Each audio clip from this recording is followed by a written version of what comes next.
Good evening, everyone. Welcome to our council meeting. We are back from closed session, so probably at this time, I'll probably go ahead and report back from closed session. Thank you, Mr. Mayor. The City Council met in closed session to begin discussing items 4.1 and 4.3. Discussion occurred, no reportable action was taken, and the council will reconvene in closed session after the open session portion of this evening's meeting. All right, so I'm not going to adjourn this meeting because we're going to go back. And then at this time, I will welcome you again to our regular council meeting for November 18 at 7:13. If we can please stand for the Pledge of Allegiance.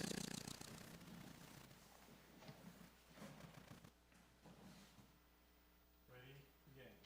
I pledge allegiance to the flag of the United States of America and to the republic for which it stands, one nation, under God, indivisible, with liberty and justice for all. If we can all please remain standing for a moment of silence for our first responders and military members, please.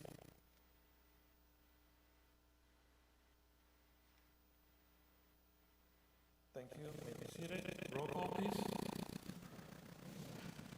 Roll call. Councilmember O'Call. Present. Councilmember Wallace. Present. Mayor Pro Tem Sammer. Mayor Moran. Present. For the record, Councilmember Roth is not in attendance. All right. Next item on the agenda, we have council. Are there any changes to the agenda? Seeing none, moving forward, next item number 2, citizen comments. This section of the agenda allows members of the public to address the city council on any item not on the agenda. Members of the public, when recognized by the mayor, should come forward to the lectern and identify themselves. Comments are normally limited to 3 minutes. In accordance with state open meeting laws, no action will be taken by the city council this evening. So at this time, is there any citizen comments on any items that are not on the agenda? Is there anyone on the phone? 7:15, coming back to the chamber. Is there any citizen comments on any items not on the agenda? Please step forward. State your name for the record, please. Good evening, Council and Mayor. My name is Gino Cooey, a family small farm resident with my family here now for 5 generations. I am locally, regionally, and nationally engaged in the protection of farmland as it relates to protecting the habitat of all living things. This habitat, which includes you and me, must have food, water, air, and shelter. I can repeat that. This habitat, which includes you and me, we all must have food, water, air, and shelter. There are so many points to discuss tonight regarding how we grow, but I wish to focus on our habitat needs in Livingston. First, land is food. Farmland is getting impacted with expansion of communities. According to American Farmland Trust from 2001 to 2016, our nation lost or compromised 2,000 acres of farmland and ranch land every day. Second, water. Water is life. Only 2.5% is fresh water, but not all fresh water is readily accessible. With extreme weather patterns, floods and droughts are now common. Livingston is part of a sustainable groundwater management plan required by the state. The groundwater is critically overdrafted. 3, shelter. Housing is part of our habitat. Many people cannot afford housing and resort to other shelters such as under bridges and tents. 4, air. Without healthy air to breathe, our health is compromised. Science and research is saying we need to clean our air, not pollute it. Presently, we are seeing extreme weather patterns resulting in flooding, droughts, fires with loss of lives, poor health, and expense in many ways. And I have a reference I'll leave you where I got that information. As a resident, I recently participated in 2 different gatherings, one by the city of Livingston and one by 7 Gen Art House and Community Visions. People participating in these events expressed what they would like to see. Some of the suggestions made were they want to feel like they belong, be able to walk more, have places to meet, to talk, and share, have affordable small business opportunities. Today's decisions will be made on how we grow, how people feel connected, and how we take care of each other in our community in Livingston will be impacted by the Livingston 2040 plan.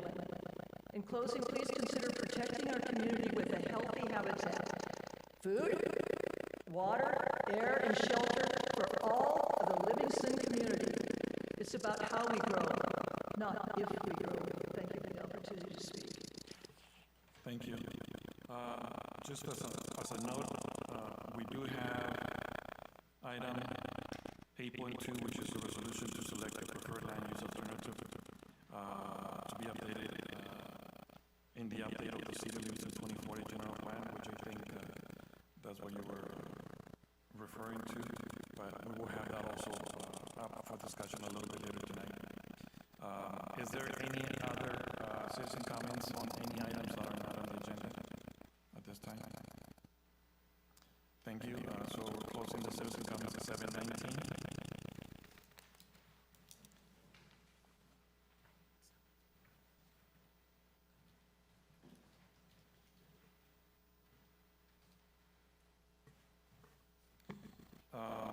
Next, we have item number 3, County Supervisors, announcements and reports. Supervisor Pacheco, welcome. Thank you. Good evening, Mayor and City Council. Last week, the county met with some representatives from the city regarding the fire protection here in the city and exchanged some ideas. We're going to have some future meetings planned, hopefully move forward with that. On the 10th, I attended a promotional ceremony at the Sheriff's Department. The Sheriff's Department promoted 2 sergeants and lieutenant. Very exciting for them. There was also a life-saving medal award that was given to one of our custodial deputies and 2 of our nurses, the jail nurses. The deputy happened to be my son, Michael Pacheco. They performed CPR on an incarcerated person that had taken a fentanyl overdose in the jail and actually saved his life and brought him back. So that's good. And just a reminder that fentanyl is everywhere, even though some of these people are incarcerated, that fentanyl is still good and they're still a danger. On Monday, I met with our lobbyist, our federal lobbyist, to discuss some of the priorities for Merced County and for District 1. Some of the ideas that I think the priorities that we need are, first of all, our roads and road safety. I think is a big part of what we need. Water and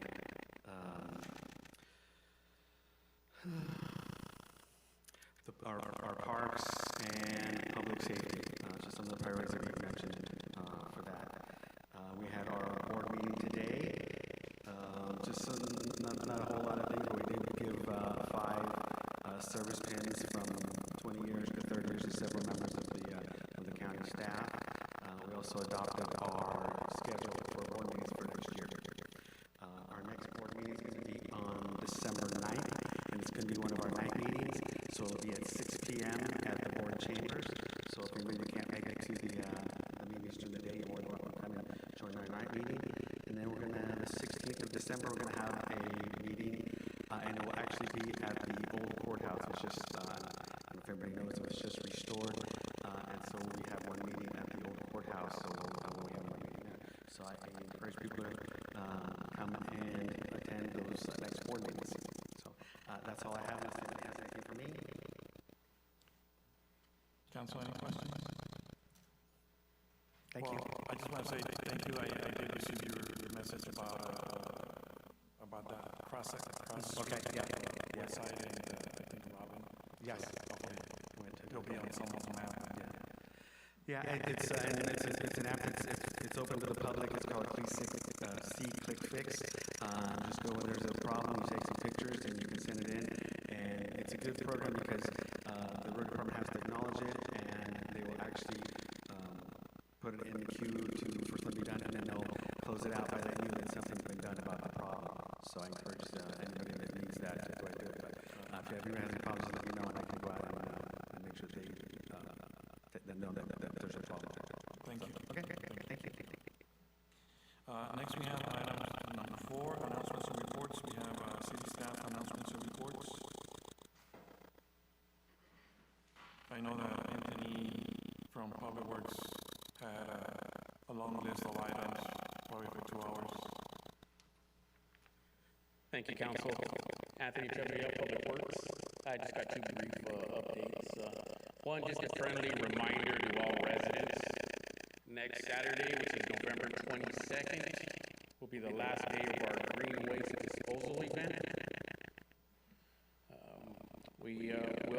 We're accepting green waste only, so feel free to bring your leaves, grass, clippings, branches, and stumps. I was a little worried that because of the rain, we're going to have a really low turnout last Saturday, but we didn't. It was really busy last Saturday, even though it rained.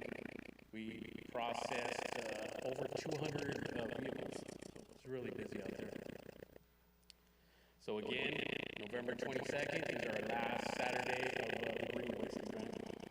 And this is at the wastewater treatment plant? Correct, off of Vinewood. From 7 to 4 p.m. Last update, we do have night work being performed this week on B Street in front of the River Glen apartment complex next to Livingston Community Health. So please be careful when driving that project area. That's it. Anthony, if you can share the dates and then roughly the time frame so that residents are a little more. Yeah, that is night work, and we did share it on social media across multiple platforms. The time is from 9 p.m. to 5 a.m. and open during the day. It's still open during the night, but it is reduced down to 1 lane on one side. That work is estimated to be completed Thursday. That is a sewer tie-in. The next tie-in will be the other utility, which would be the water tie-in, and we'll advise the residents and give them advance notification once we get that scheduled.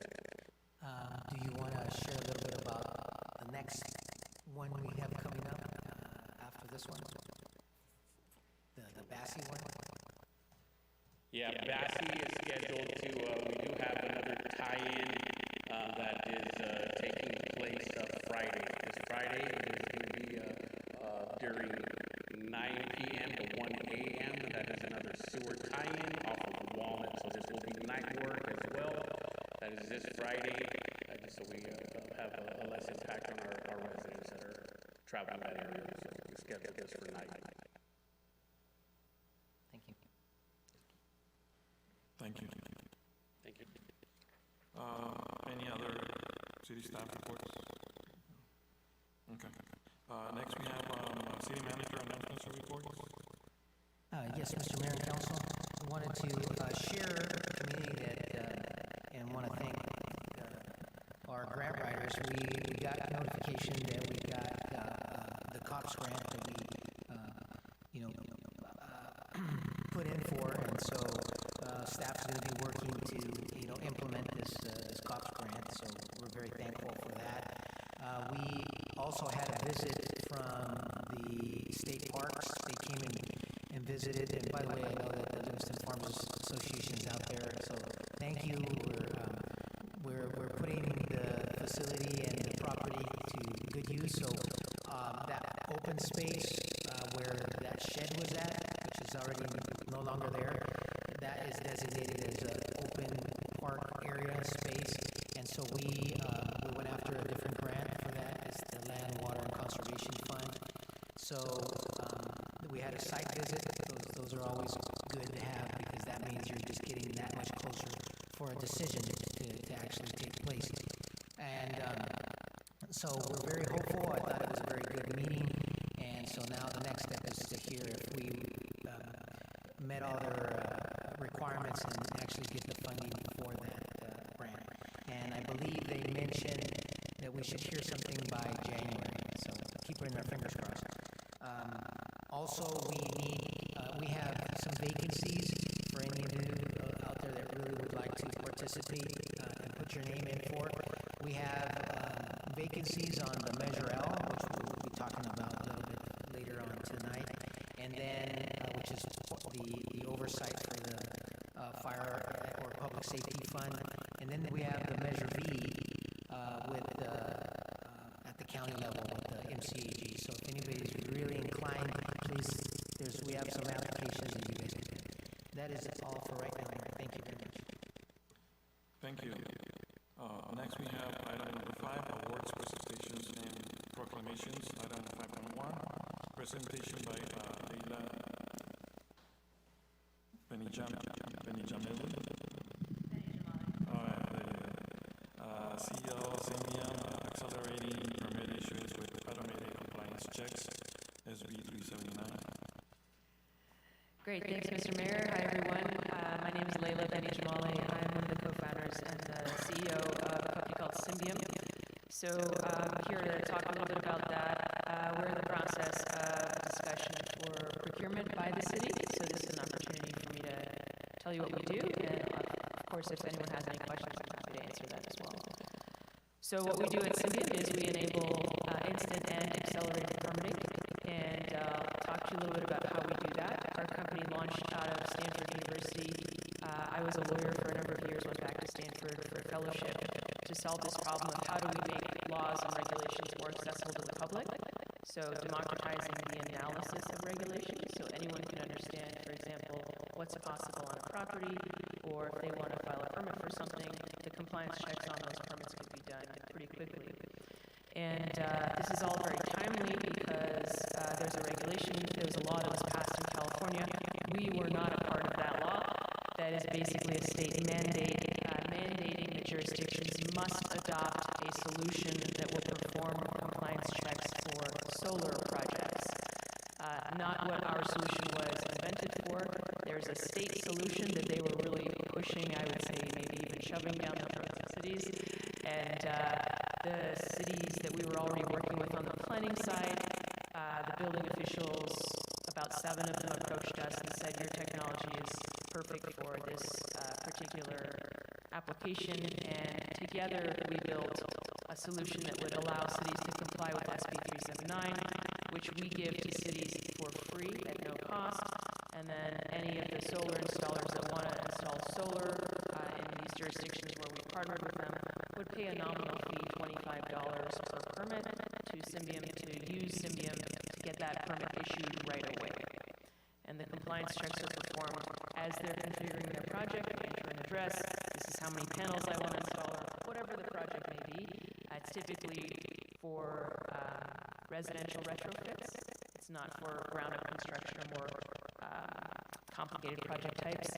And so that's the solution that we're going to start with the city, is something to satisfy this California state mandate. So yeah, that's what we're doing. These are the types of challenges that our system addresses. We are entirely public-facing solution, so it would exist on the city's website wherever people would normally go to apply for permits. They would, like I said, enter their address and configure their project, and Symbian would either issue the permit instantly, or at the city's request, we could do the pre-checks and deliver it to the permitting staff to review and finalize. This is a screenshot of what it looks like. There's a project scope section where you scope out the project. There's an analysis section which incorporates the computational logic that we created at an academic level. And then there's the transaction component, which means they submit the permit application to the city, pay a fee, and that permit can be issued in an accelerated manner. And we have a particular type of technology that we call computational law, or comp law, which just means that the codes and regulations are converted to computer code so that they're machine readable. I mentioned some of these points earlier. I'm trying to take a 2.5-hour presentation and make it 5 minutes. And if you'd like it to be 2.5 hours, just raise your hand. Like I said, there's no cost to cities, and it integrates into their existing systems. We're now live in, this is actually incorrect, it's over 260 jurisdictions. So across California, 70 jurisdictions that have recognized recognize that there's an alternative to the state solution, have now signed on with Symbiom, and over 200 jurisdictions in the state of Colorado. Some of our partners include Rocky Mountain Institute, the California Energy Commission has vetted our system, Third Derivative, Autodesk, which is the largest software provider for the built environment, and some of the cities that we partner with are also listed below. Some of our work also is in the policy space, since we are a regulatory tech company, and I do volunteer a lot of my time going to argue against state initiatives that take a lot of power away from local governments. So that's a little bit about Symbiom, and this is my information. Anyone can send me an email if you'd like. I'll be happy to respond, and if there's any questions. Otherwise, I guess that's it. Thank you. Interesting. Council, are there any questions? Yeah, Mr. Mayor. Yes, go ahead. Leila, thanks for being here. From the presentation, I saw that this mandate was requiring jurisdictions to be on board by September of last year. So if we're not, that means we're over a year behind. And I'm sure there's a lot of other jurisdictions that have not adopted something to that lens. So on your guys' side, are you guys identifying jurisdictions on your side? Like, how did you find Livingston? Yeah, so we don't have a sales team. That's not how we operate. All of our city partners have come through word of mouth. So it's typically other cities and counties that have worked with us and tell each other about Symbiom services. And it doesn't matter to us whether someone has complied or not. So long as they need help, we would help them. Definitely. And are you guys a one-time purchase, subscription basis? What does that look like? There's no fees to the city. So our contract is $0 to the city, and it would be a $25 cost to the permit applicant to use Symbiom for these permits. Thank you. Council, any other questions? Is there any questions from the public? Okay, well, I don't have any specific questions, but I got your email, so if anything comes up, probably we'll try and reach out. Appreciate it. Thank you. Thanks for having me. Thank you. And apologies in advance that I have to actually head to the airport to go to the next city, so. All right, thank you.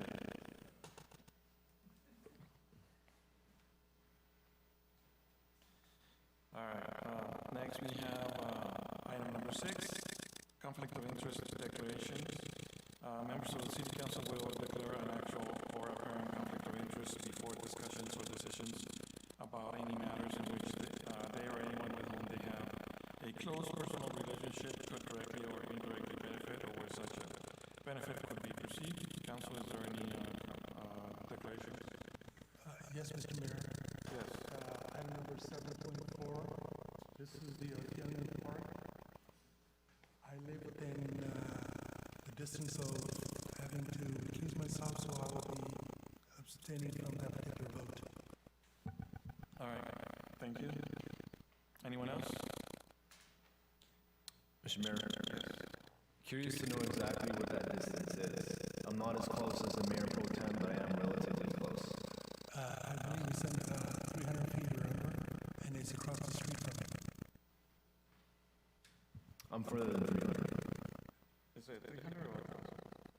I thought it was 300 feet, but for me, it's across the street, so I'll still have it.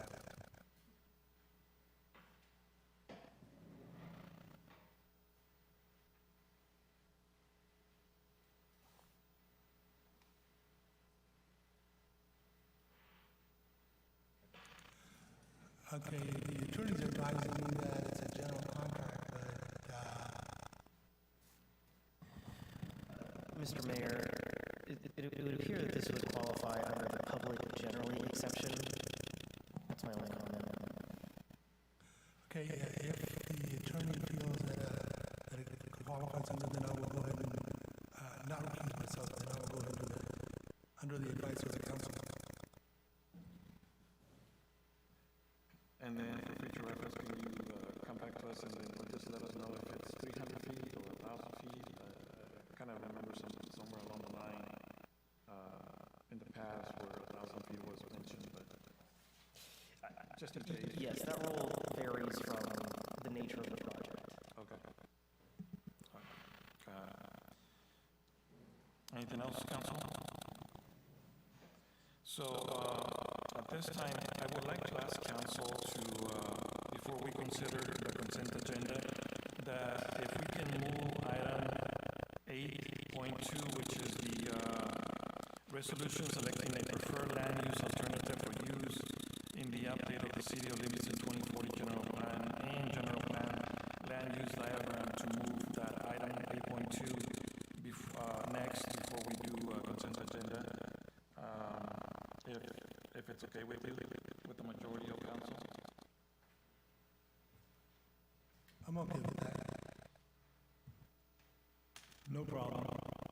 All right, Do you want to make a motion? so I'll make a motion to move item 8.2 after item number 6 in between consent agenda. And then I'll leave it at that. Is there a second? I will second it.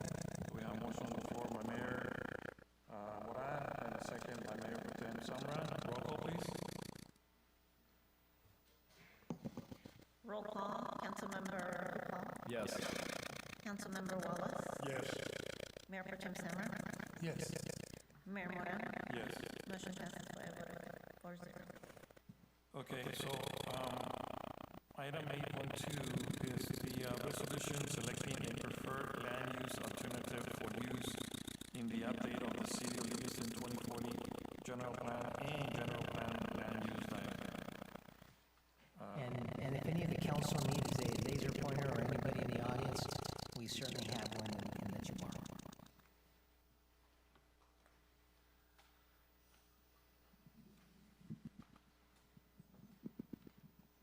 Good evening.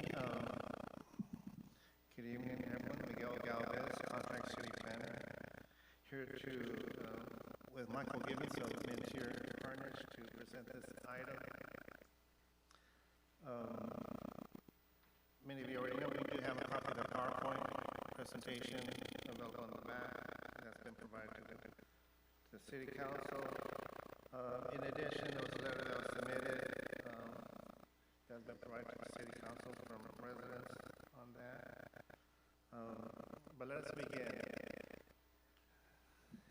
I'm excited to really recognize that we've arrived at a critical point in time of the city's general plan and land use update effort. This is a significant milestone. We started this effort back in 2020. 5 years later, after COVID, after a number of changes with staff and council, we've arrived at this point. We've had a number of opportunities to receive community input from a number of agencies, and so we're happy to present this item this evening.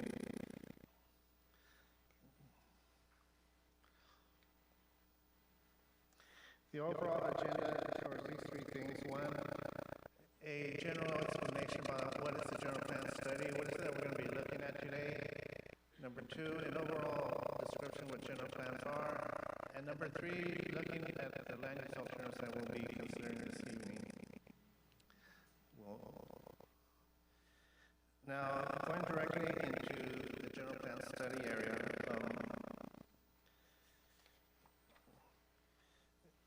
there are no construction projects being considered this evening. There's no items like that. There's only a map, and the copies of the map are available there. We have copies over here, copies in the PowerPoint. It's a land use map that will serve to guide development of the city through 2040 and beyond. The map represents a study area, and I really want to underscore that. A study area for the potential development of any area within the general plan land use diagram. It will help identify the carrying capacity, the holding capacity of both existing and planned land uses within the study area. It will be helpful to project a build-out of all these areas that are to be developed. So I want to make a distinction that this is really the general plan study area. You'll see numbers here that will show the build-out to be up to 50,000 people. But I want to be real clear, that is not what the city's intention is for growing. The city is required to kind of look at the worst case, at the development, what that means for the city, and to study that. At the end, the city council has discretion on any and all development approvals. We just want to present a study area which will be useful. The study area is not the sphere of influence boundary. The study area is much larger than the sphere of influence boundary. The study area is not the growth rate, how fast we're going to grow, where we're going to grow. It doesn't do that. It examines the holding capacity of the very different land uses that we have by area, the existing areas, the new areas, and areas outside of the city limits. It's really important to have this comprehensive study for conducting our environmental review. We're going to be doing an environmental impact report. And it's cost economical for the city to do a comprehensive evaluation of all opportunities for development, rather than saying, okay, we're only going to grow here, oh, we want to grow to this other area, and then we have to kind of redo the environmental review. So the study area is the worst case, it's comprehensive, and allows the city to have flexibility in choosing to grow anywhere inside of that area. The other thing it does, the study area helps us identify infrastructure needs and costs. If any of those areas to develop, we kind of have an idea of what that would be. It also assists with the city's ability to prepare a municipal service review. And what that means is anytime the city considers annexation, the city needs to demonstrate that it has the ability to provide services. So again, this is a study area that is not proposing any development at this time. Walking along on the same path, the build-out projections. The build-out projections, as I said, are worst-case scenario. It does not reflect current demographic trends. Presently, right now, as I'm a baby boomer, as we age, a lot of us are going to begin to age out, die out, if you will. And there's projections that the population will begin to decrease. There's lots of changes in our demography. The build-out does not really anticipate that all of the area will be built by 2040, which is in about 15 years. But it serves as a guide as to if you are to develop any areas within this, this is the land uses that we like to prefer, that this council would prefer. The build-out projections, the worst-case scenario assumes that the city has the ability to serve. This is going to be reviewed with each development proposal. It assumes that there's a master tax sharing agreement between the city and the county. It assumes that there's no impacts to the city's finances affecting its solvency. It assumes that the state housing and community development department will require additional housing sites each 6 to 8 years. The state saying you need to provide more sites for housing for different levels of the community economic levels. So we're anticipating that. It does not assume that property owners are ready to develop. There's lots of properties within the existing city limits that have remained vacant, and the property owners are not interested in developing. So the build-up projections, they're high. There's lots of steps to get there. If I may, I'd like to provide us a quick analogy. It's my personal analogy. I like to cook, and I like to invite people over to the house to have a variety of dishes. So when I go to the store, I imagine myself bringing a wicker basket. And the basket is limited, but in that basket I have the opportunity to provide a variety of ingredients throughout the store. I can put in vegetables, fruits, meats, dairy products, crackers, what have you, in my basket. The basket is how much I can carry, which is the general plan. The basket size serves to limit the amount of ingredients I can take home to make favorite dishes. Development applications or construction projects are the dishes themselves. So at this point, I go to the store and bring my basket, and it lets me fill it up as much as I can. I'm not planning to use all of those ingredients, but I have the opportunity based on what people like. I want a certain dish, then I have the ingredients there. So it's the difference between what I can hold in the basket or what can be held in the general plan study area versus what's actually developed or the dishes I'm going to actually serve. It gives me the flexibility to choose what to cook based on people's preferences. It's a simple analogy, but that's how I kind of see it. So the general plan's the basket, the capacity analysis, where the dishes are individual projects that, based on what's in the basket, I might be able to move forward with that, and hopefully they'll taste good. So that's a real simple analogy. Talking about the growth strategy, when we look at the land use alternative, there's lots of ideas about, do we grow fast, do we grow up, do we grow horizontally? There's still actions that are required by the City Council. The City Council will be required to adopt a general plan. That has yet to happen. That'll happen at the very end of the Planning Commission and City Council. When individual applications come forward for development that are outside the city, they still have to go through the process of annexation, preparation of the municipal service review, preparation of pre-zoning and environmental assessments and environmental reviews. That's still required. It's not automatic. Folks still have to submit development applications. Those have to go through the process that I mentioned. The city still needs to identify the infrastructure improvements and financing to serve all development. So these are items that are still needed. The other thing too is that as development takes place, development is often looked at to pay for itself. And so we need to look at what impact fees there are, or what impacts it will have to our community, and assess what those impact fees will be. So those things are still needed. We'll be able to flesh those out as the general plan is refined. The other item I want to mention is the need for public participation. When we develop our general plan, we still will be selecting or soliciting input from affected agencies, from the schools, from fire agencies, police services, emergency services, utilities. So we consult with them. We also go to the Planning Commission for their recommendation and consideration. They'll be holding public hearings. And we'll continue to have opportunities for community input and public hearings, and people can comment throughout the whole update process.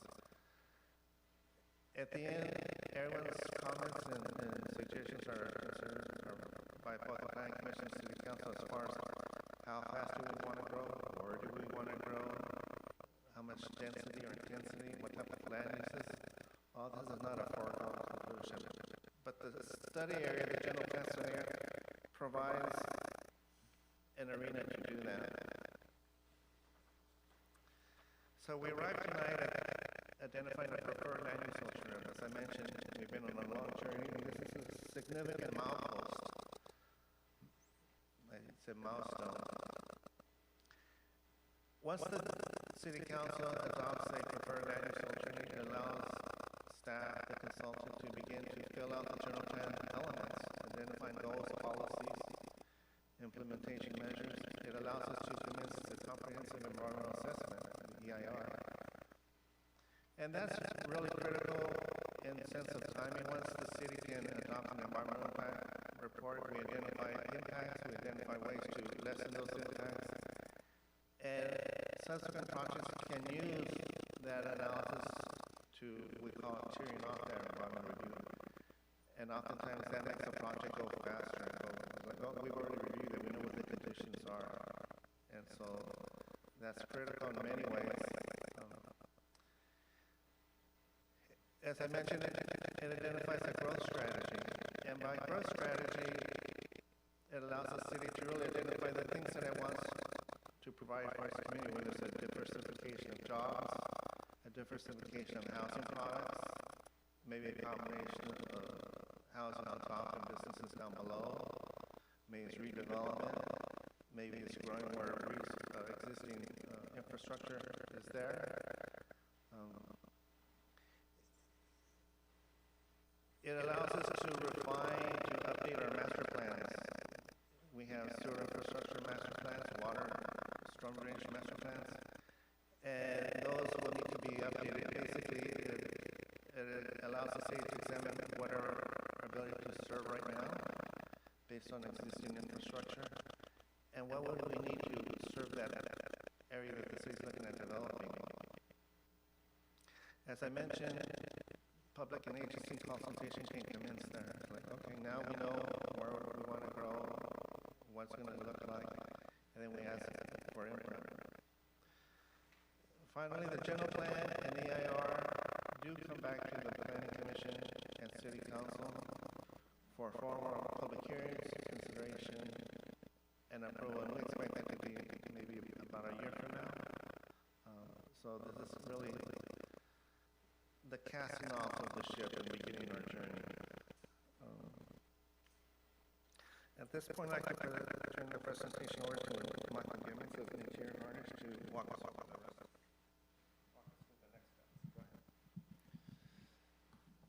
Thank you, Miguel.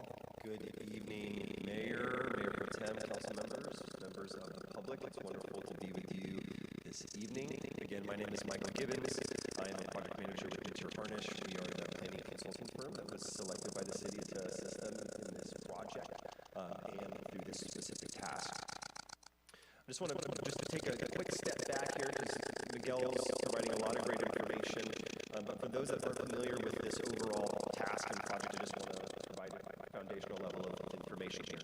So the task that we're talking about this evening is part of a multi-phase, multi-year project called the General Plan Update. Now, every city and county in California is required to have a General Plan Update. Think of it as a blueprint. It guides development and sets priorities and goals, policies, and programs.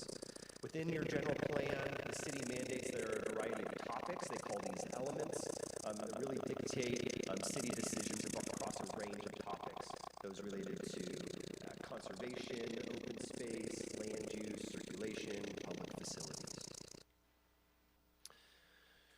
Now, the city, it's been quite some time since the city's gone through a comprehensive update of its general plan. It's been over 20 years.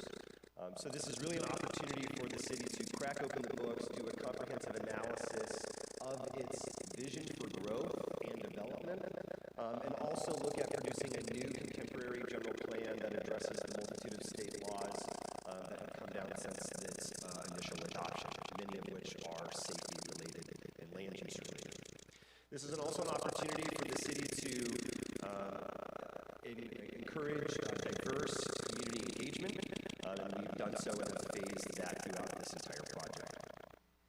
And this update is also based on a city council's direction, has been started to address emerging trends, both in residential and commercial trends, to implement a smart growth mindset, to look at updating land uses, to ensure economic development and stability and vitality. So here is the project at a glance. As mentioned, this is a multi-year, multi-phased project. We are at phase 5, so essentially right in the middle of the project, what we call the alternatives phase. Now, where we've been, as Miguel mentioned, the project started in 2020. We've started the project. We've had a series of community engagement events throughout these past 5 years. We've adopted a community vision and also a set vision and guiding principles, and now we are in this alternatives or evaluating alternatives phase. And so I want to talk about what that is because it's probably a new term or a concept to some in here. But I like to think of this phase as the project as a what-if scenario. What if more residential was developed in the city? Or what if a certain portion of the city were developed over another? And the goal of this exercise is to ultimately update your general plan land use map. Now, every general plan has a land use map. Here is a screenshot of the existing City of Livingston general plan land use map. And these maps are important for a multitude of reasons. First, it guides the general layout of the jurisdiction. So it does that by dividing the city and the jurisdiction into a multitude of different categories and designations. Each of those designations then specifies types of allowed land uses that are allowed to be built on those types of property. So whether that's residential, or commercial, or industrial. Now, this is a really important step, and these maps are really helpful for, again, a multitude of reasons. Not only does it visually allow us to plan the urban fabric of our community, set goals, priorities, but it also helps us perform many of the required analyses and studies that are required as part of a general plan update. So as mentioned, there's been new state laws that have addressed address safety. So one of the studies that we're doing is we're looking at ingress and egress routes for fire safety concerns. We're also modeling different evacuation scenarios as part of these land use maps. So where we're placing land uses, the density, the height, all really matters in this process. But again, the goal of this process is to eventually settle on a single map that will guide the rest of the general plan and really the rest of the city. So for this particular phase, in consultation with the city council and city staff, we developed almost three maps that we analyzed. And each of these maps implemented a different land use scenario, different land use strategies. So one was a no change, as if the city didn't adopt any changes to its plan. The next alternative that we analyzed and we modeled was an infill, which prioritized building out of existing parcels and intensifying both the height and the number of dwelling units that are allowed within the existing city limits. And then we looked at an additional land use scenario in which the city expanded. So we looked at what would happen or what would be the impacts if the city were to expand its city limits or its sphere of influence. And this was just our initial set of alternatives that we analyzed. The point here was to see what the different impacts would be to different land use implementation strategies. So what would be the maximum build-out potential if we were to only focus on, let's say, like building out vacant or underutilized sites? Or what would be the maximum build-out or the number of jobs that the city could realistically facilitate if it were to expand? So we summarized those results and we modeled that in a land use summary analysis that is available on the website that was published last year. We then presented those summaries and those findings, those alternatives, to a public workshop on October 29th of 2024. We had over 30 attendees. There are some familiar faces this evening that were in attendance at that workshop, so great to see you again. At that workshop, that was our first opportunity to solicit public input on the various alternatives, get feedback from the residents as to the pros and cons and the impacts for growth and population. And ultimately, this is some of the rough feedback that we collected. There is a support from the participants for growth, though limited. That there was also support for mixed-use designation in the downtown area to allow both residential and commercial types of businesses to exist on the same parcel. There was also a desire for increased pedestrian and bicycle infrastructure, and then an underlying call for balanced growth with many of the resource challenges that we find here in the valley. Now, we brought the results of that workshop and the results of our summary report to the Planning Commission in February of this year, and we received again a series of public input, public comment on the land use alternatives. One of the big items that came out of public comment during that February meeting was a desire for looking outside the existing sphere of influence and potentially expanding the study area, as Miguel had mentioned, expanding the study area to include portions of the city, portions of the county that the city hasn't currently been looking at or analyzing. So the Planning Commission directed us to meet with city staff and develop an additional alternative that took into account many of these properties that were outside the existing sphere of influence and city regulated boundaries. We presented back to the Planning Commission on May 13th, and the Planning Commission made a recommendation on one of these alternatives that was a preference for alternative 3. Again, that was that expansion alternative we were looking at. What would happen if the city were to expand outside its existing city limits and sphere of influence? As part of that recommendation to the City Council, the Planning Commission also recommended a series of modifications for that map.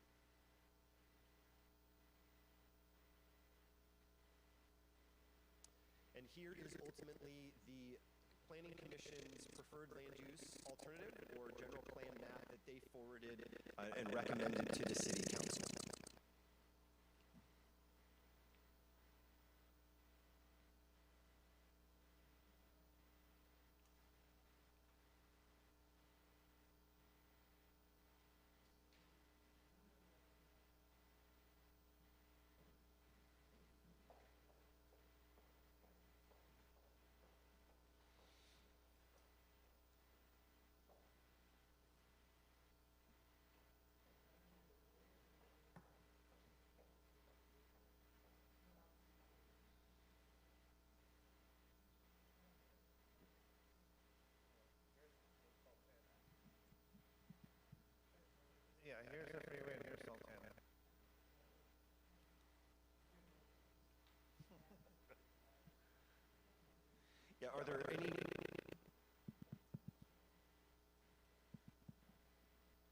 Are there any questions on the Planning Commission's recommended map that the council looked at back in August?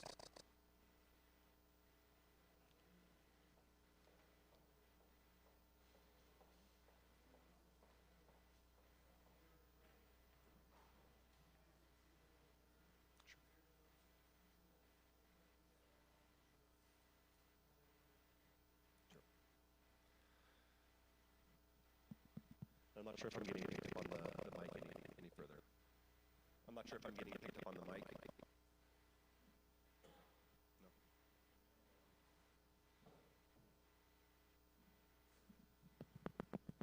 So, the testing, 1, 2, 3. Testing.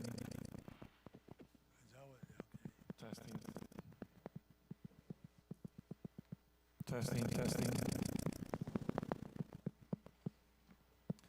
So, testing.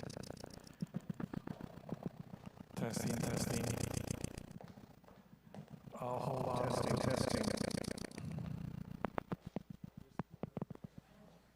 Testing.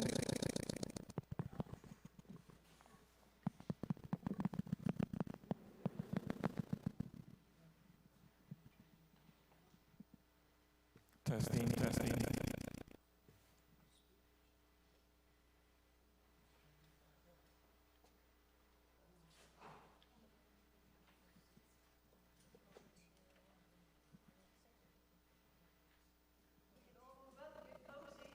Testing.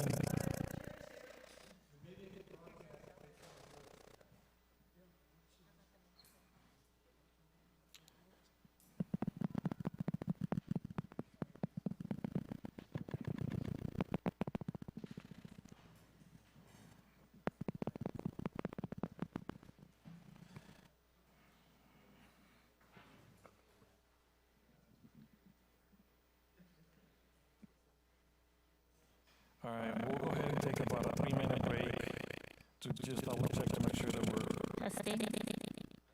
okay. How about this one? Testing, yes? Okay, I think we're good. Okay. Nope. Well, let's forget about the 3-minute break.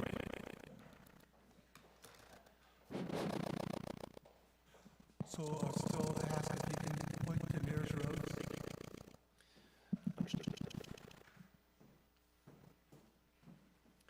So this was the land use map that the Planning Commission recommended to City Council for their review.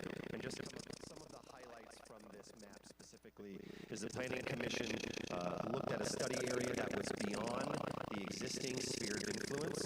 Now the sphere of influence, just for the benefit of the group, is the most probable boundary that the city anticipates at some point in time expanding their city limits to.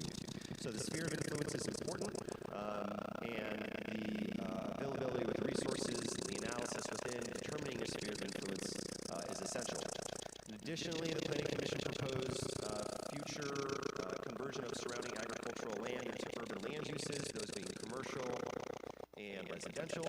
There was also the creation or call for a new downtown mixed-use designation that increased the height limit, allowed more variety of land uses, specifically residential in the downtown area, and then also called out and made recommendations to the council on the understanding that there would be the need for additional plans and processes if the city council were to move forward with a recommendation at some point to expand both the city limits and the SOI.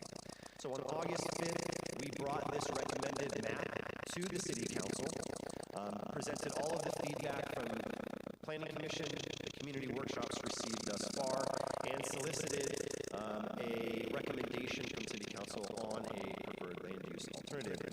Now, through that conversation, we received a ton of great feedback, but City Council had some additional requests and additional modifications to the preferred map.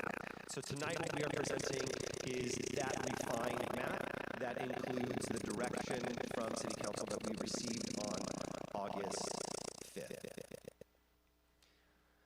As a high-level overview of the directives that were received at that meeting, one of the main calls was to still preserving this idea of expansion, but looking at and analyzing, modeling really, what would happen if there were to be development on land outside the existing city limits and SOI. Here are some of the changes that were made from the Planning Commission's alternative. So we'll start at the top and we'll work our way down. First, there was the creation of this new alternative of a new business park land use designation.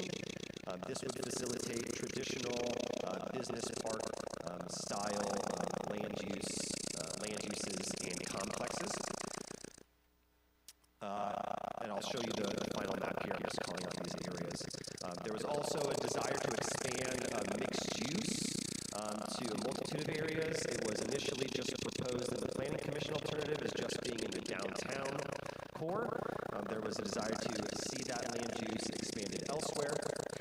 There was also a desire to redesignate much of the land that the Planning Commission had recommended be held for development.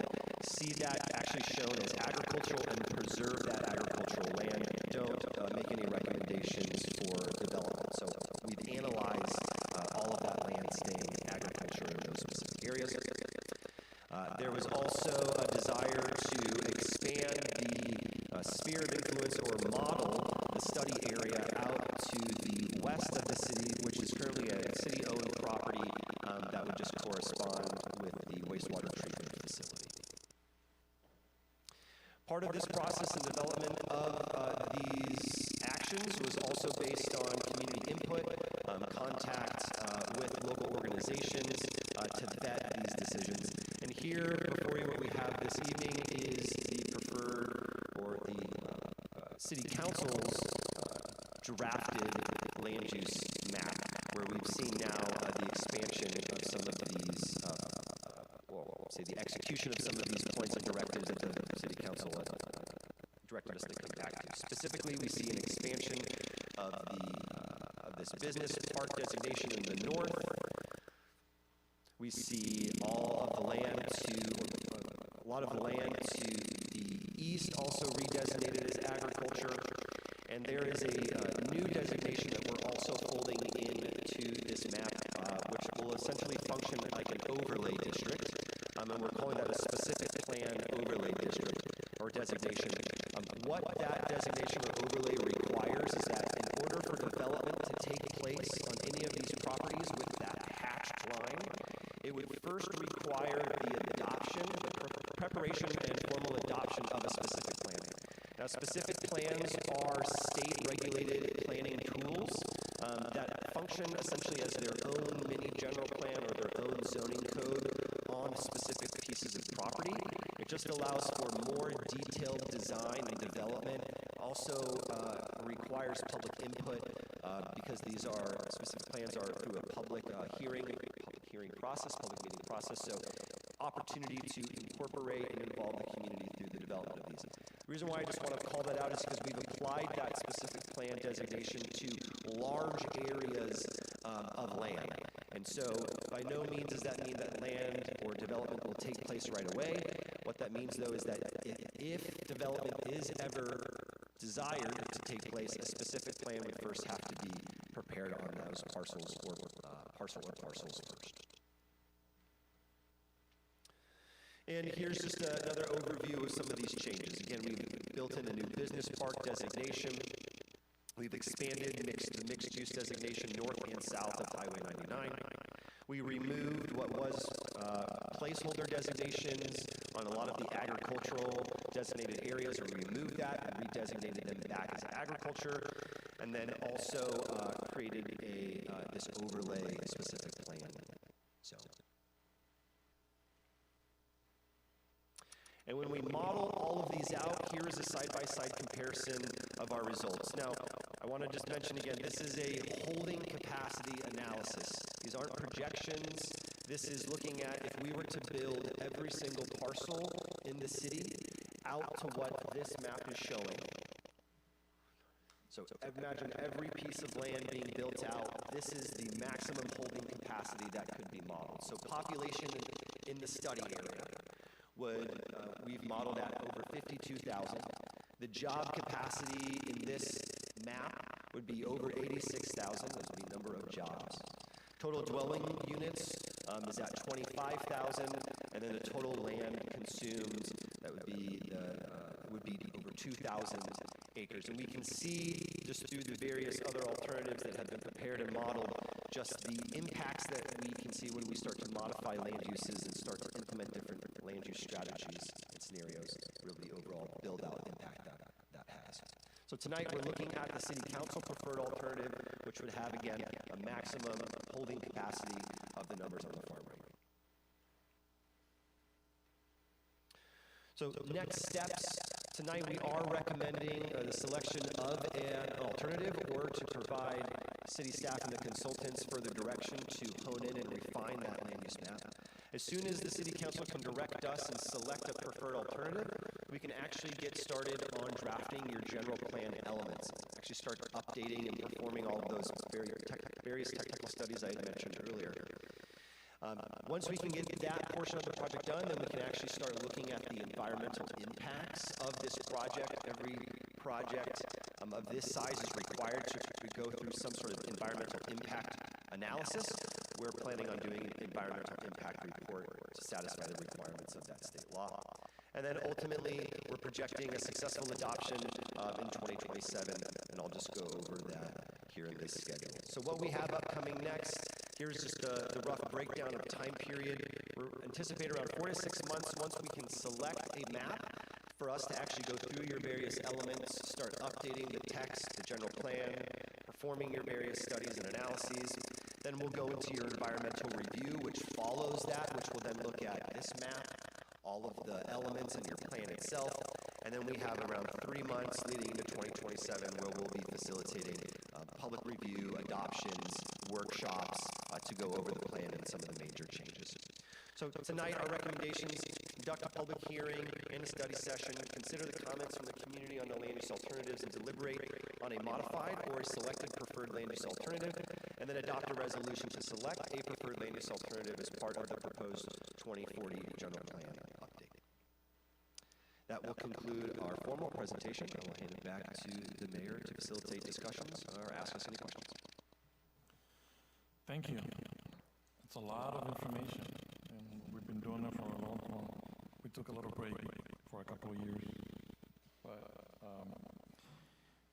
so this is a good opportunity, and I'm glad that we have people here, because it's important to look at all the different perspectives. I know that I've had residents and emails, and just with a lot of different perspectives. I have attended most of the planning commission meetings, and I heard, listened to what commissioners and residents have to say at those meetings, and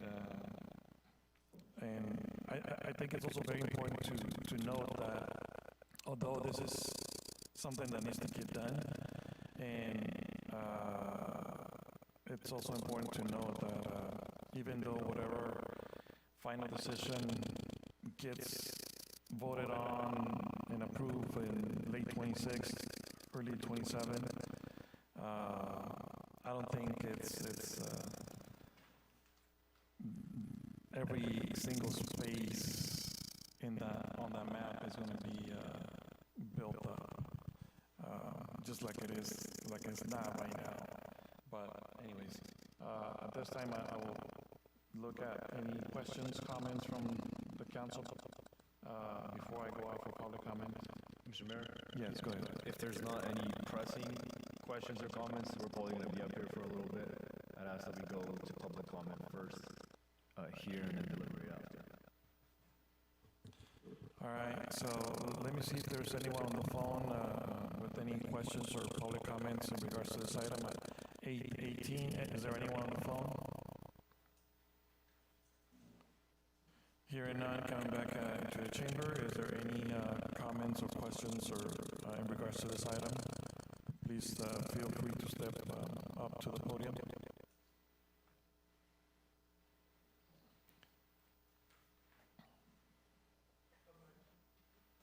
And then if you can please state your name for the record, it will help when they're taking the minutes. Of course. Thank you. Don't worry, I know the drill.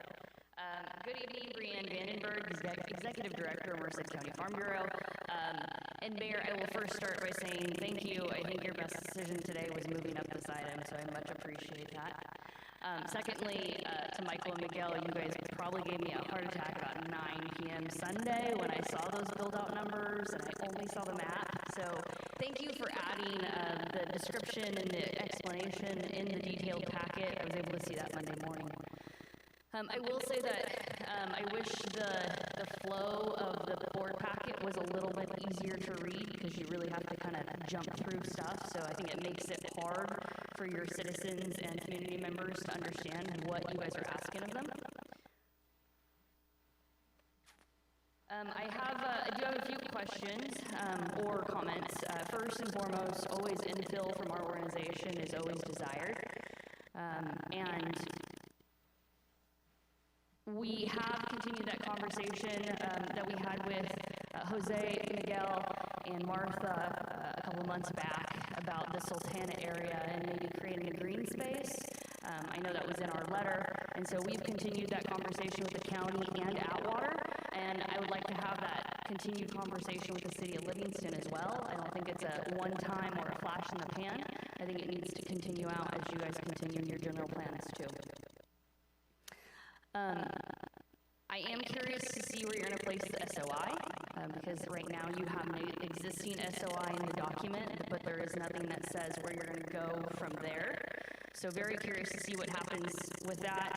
Our board would like to see you stick with that Hunter Road, which is what we discussed at that meeting that we had at our office.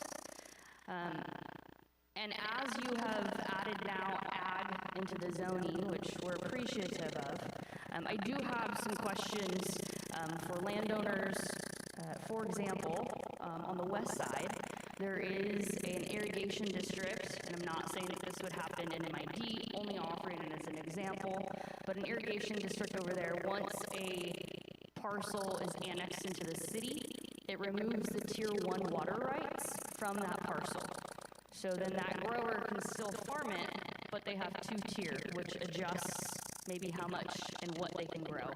So my question is, what ramifications or what happens to a parcel as it comes into either the city boundary or SOI? Is there any overlay that the city puts on it that a grower has to comply with? Does that make sense? Is that question? Okay. And then, as always, we are very curious and watchful of fire, revenue sharing, water, all those pieces that you said would have to come into play as you annex properties in or develop. So thank you for the time today, and very appreciate the opportunity to be here. Looking forward to continued discussion. Thank you. Thank you. Is there any additional citizen comments in the chamber? Please step forward.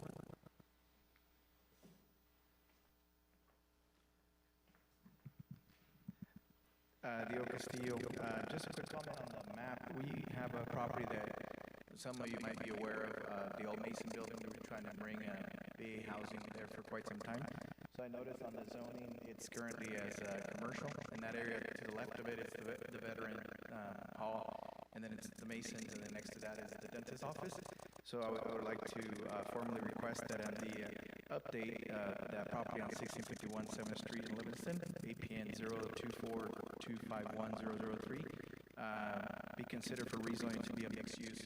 Since those three, since our project and the one to the left and the one next to the dentist's office, they're all really non-conforming, they're legal non-conforming, so I believe to fix that or correct it, it would be ideal to update that land use to mixed use.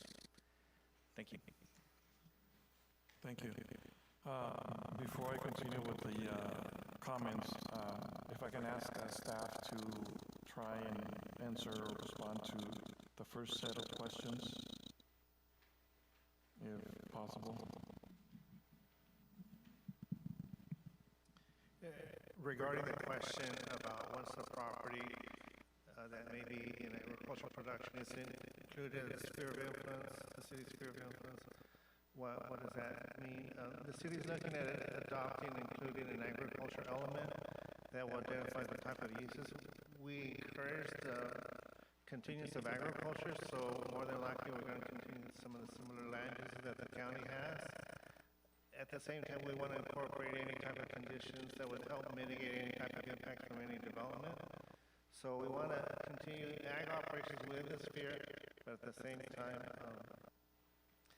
preserve the city's land use authority over that. So if the county wants to develop in those areas, they would, they would have to defer to the city, or let's just say the city of Water. So really, it's kind of looking at the land use authority over that property. But our intent is to support agriculture uses, to support the existing uses, and have land use zoning for those type of land use so they can continue. Our desire is not for those to go away, but really to be complementary and really end up serving as a green belt around the city, and that's one way to protect it.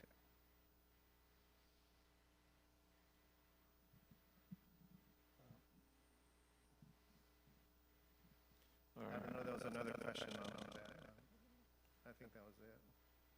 Okay, thank you. Is there, coming back to citizen comments, is there any additional citizen comments?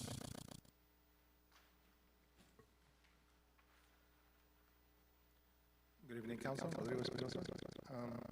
Well, my experience on the general plans as we adopted 2008, but of course it didn't go forward for the county. My push has always been for light industrial and commercial, and I think that I see a business park on both sides of the city, on the west side and on the east side. But I actually want to make sure that we have the industry and the commercial to support the expenses of the city. The police department and all the services, including fire, has always been, and it's going to be more expensive. And a good thing we passed, the extra tax for the fire. But I think looking forward, I think we're going to make sure that we address. I think one of the prior plans that the council had was enough commercial on there. I know mixed use, but mixed use, I don't know if that's going to be increased depending on the use of the commercial that comes in. But I would like to see more light industrial or industrial on the east side of the city. I know that we have it around Fossil Farms, but Fossil Farms uses those roads. They're in bad shape, and it costs a lot of money, especially on North Main and Campbell Road. It's already very deteriorated, and I don't see the city. I know we patch it, but it's still going to cost a lot of money to repair all that road. And there's no other road north of Fossil Farm, so I know that there's a lot of future poly business park on the north of Fossil Farms and the light industrial, but like I said, that still requires a heavy use of trucks on that side, which, like again, with the roads, is very important for the city to build another road or fix, because the traffic for all those trucks creates a lot of headaches for that cross traffic on North Main and Campbell. So I would just like to address that, especially Alpha Sultana. We're going to increase the truck road with the future truck stop coming in on Alpha Hammond. I think that, like I said, we just like to address north Campbell east side of the freeway for the future use of the city. So like I said, the city of Turlock was very instrumental in using, in the 90s, they built heavy industrial on the west side of the city. So they foresaw all that industrial coming in, all the factories. It's bringing in a lot of jobs, a lot of money for the city, a lot of revenue. So I'd just like to address that for the future, for the city, for the council to be aware that we need the industry and the commercial to keep the jobs here in the city. So we'll bring the revenue back to the city. So thank you. That's all my address. Thank you. Thank you. Is there any additional comments on this item from the chamber?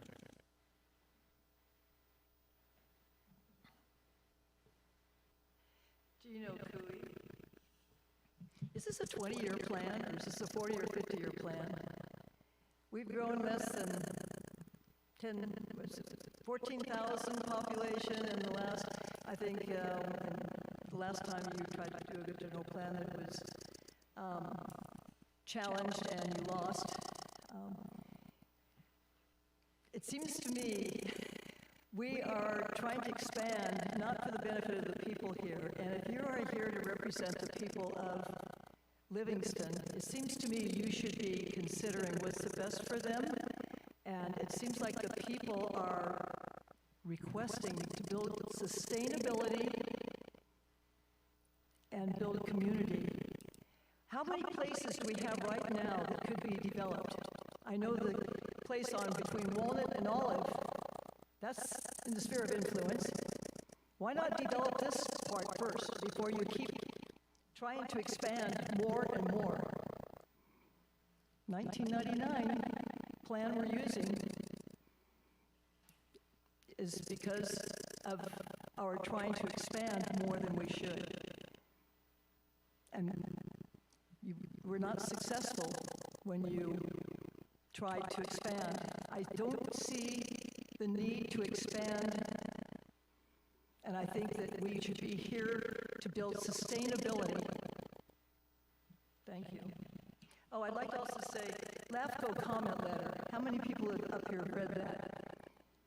The comment letter from the LAFCO, Livingston, local formation, local agency formation, which this has to go through. They even said that Livingston's not considered by Merced County Association of Government. This is the 6 cities and the 5 supervisors. That Los Banos and Merced are going to be the places that grow, not Livingston. Why are we trying to push out our limits? Why are we not focusing on the mixed use, as you had mentioned, possibly doing more mixed use? If we're going to have the ACE train coming to Livingston, which I think is great, get cars off the roads, we have to abide by that. The regulations for the state is saying for our air, our water. I don't know. I think you're pushing the limits. Thank you. Thank you. Is there any additional citizen comments in the chamber this time?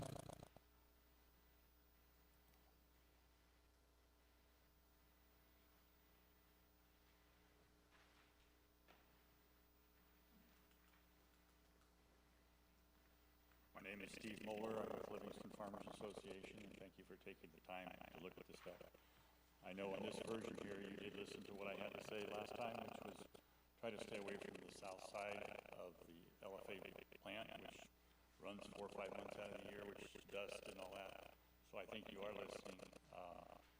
Appreciate that part of it, to keep that out.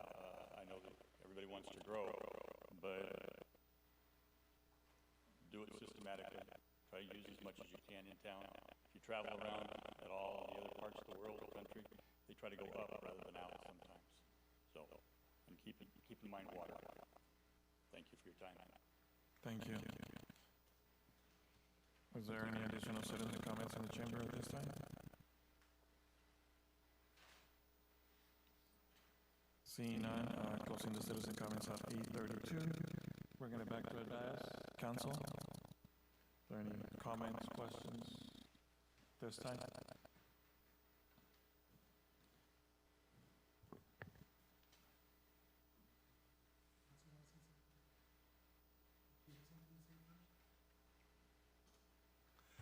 Mr. Mayor?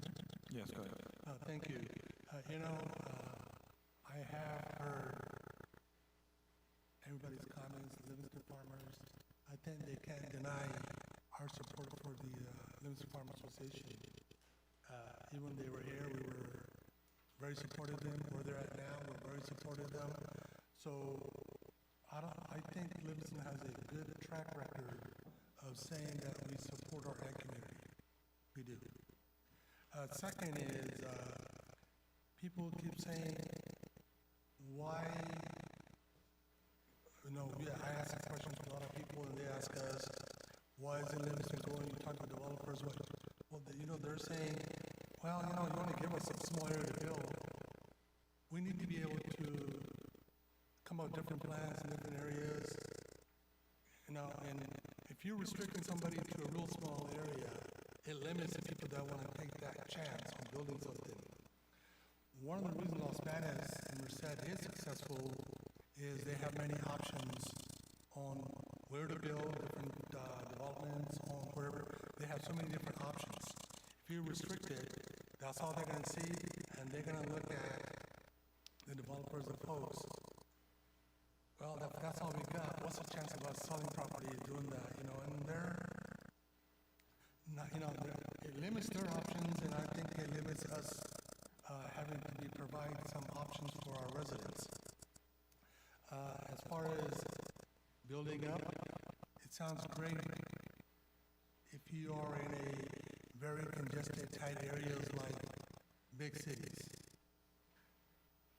Merced is pretty big compared to Livingston. Other than a small area downtown, I don't see them building skyscrapers. Mostly single-story residential, even most of the business, with the exception of the hotel and some downtown areas, they're all pretty much single-story. Now, they do offer a Merced in Los Banas.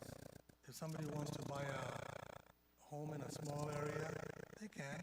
But if they want to go into a quarter-acre, half-acre lots, you need to be able to tailor to that particular clientele. If all we're going to do is allow 6,000 square foot lot or 5,000 square foot lot, well, yeah, it may help out with some folks, but we also need to build areas that will entice and for people with some larger incomes that can afford larger homes. And when you have that type of residents also move in, it also brings in, in the commercial will say, we have people that are of certain income levels are available in a certain area.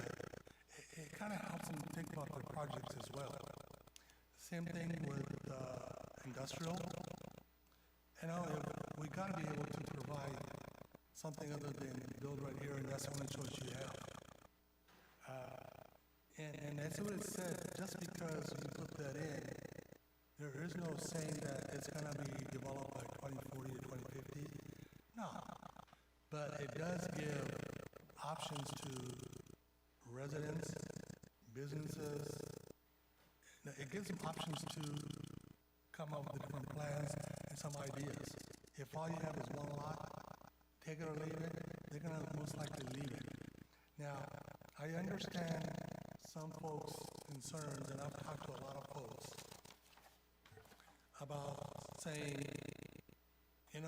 we need to stay small, we need to do that, and we also have other folks that tell us, I can't go anywhere. If I want to go buy something, I got to drive to Atwater, turn around to Merced. I can't do that. Well, yeah, business looking at how many rooftops you have. Not enough? Well, you know what? Then drive to Atwater.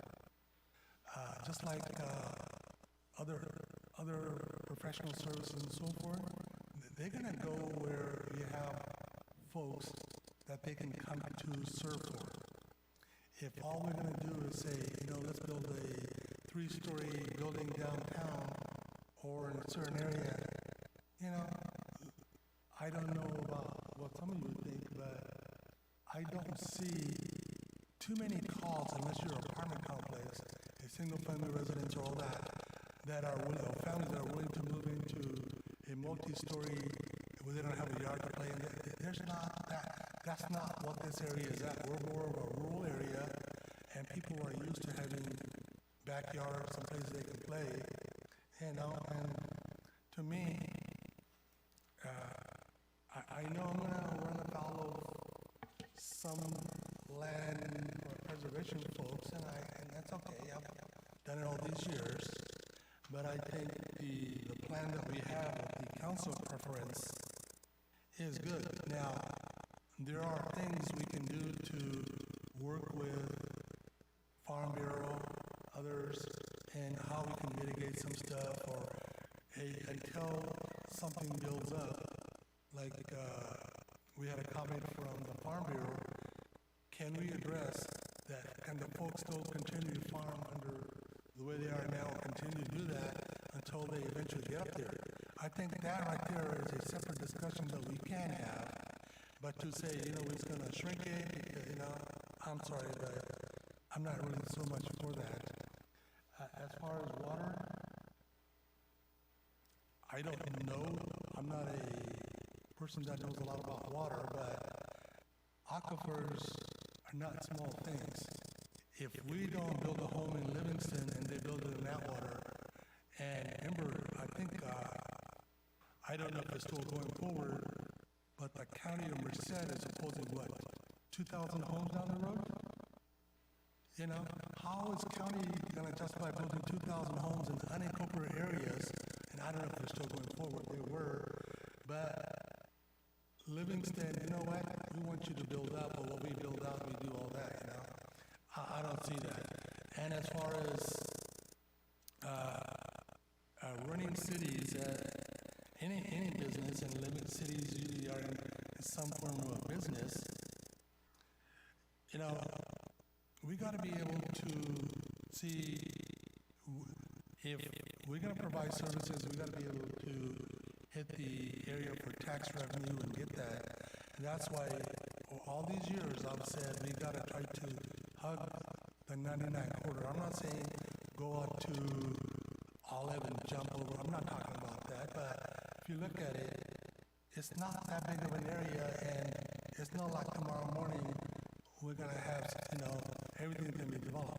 Most of this land is going to remain a land for a long, long time, but it does give the city, the residents, and everybody an option. So that's why I'm sort of leaning towards a city council preferred plan. Thank you, Mr. Mayor. Thank you. I think I mentioned this before, and I grew up in another city. I went to school in that particular city, and I remember back in the 80s, early 90s, there was a lot of, kind of the house boom, and then businesses, and just things were happening. And this particular city where I grew up, as they were saying, and they said, we don't want any of this. We want to keep it the way it is, and so just 4 miles off the road, all of that development, all of that, the investment went up the road about 4 miles, and that city is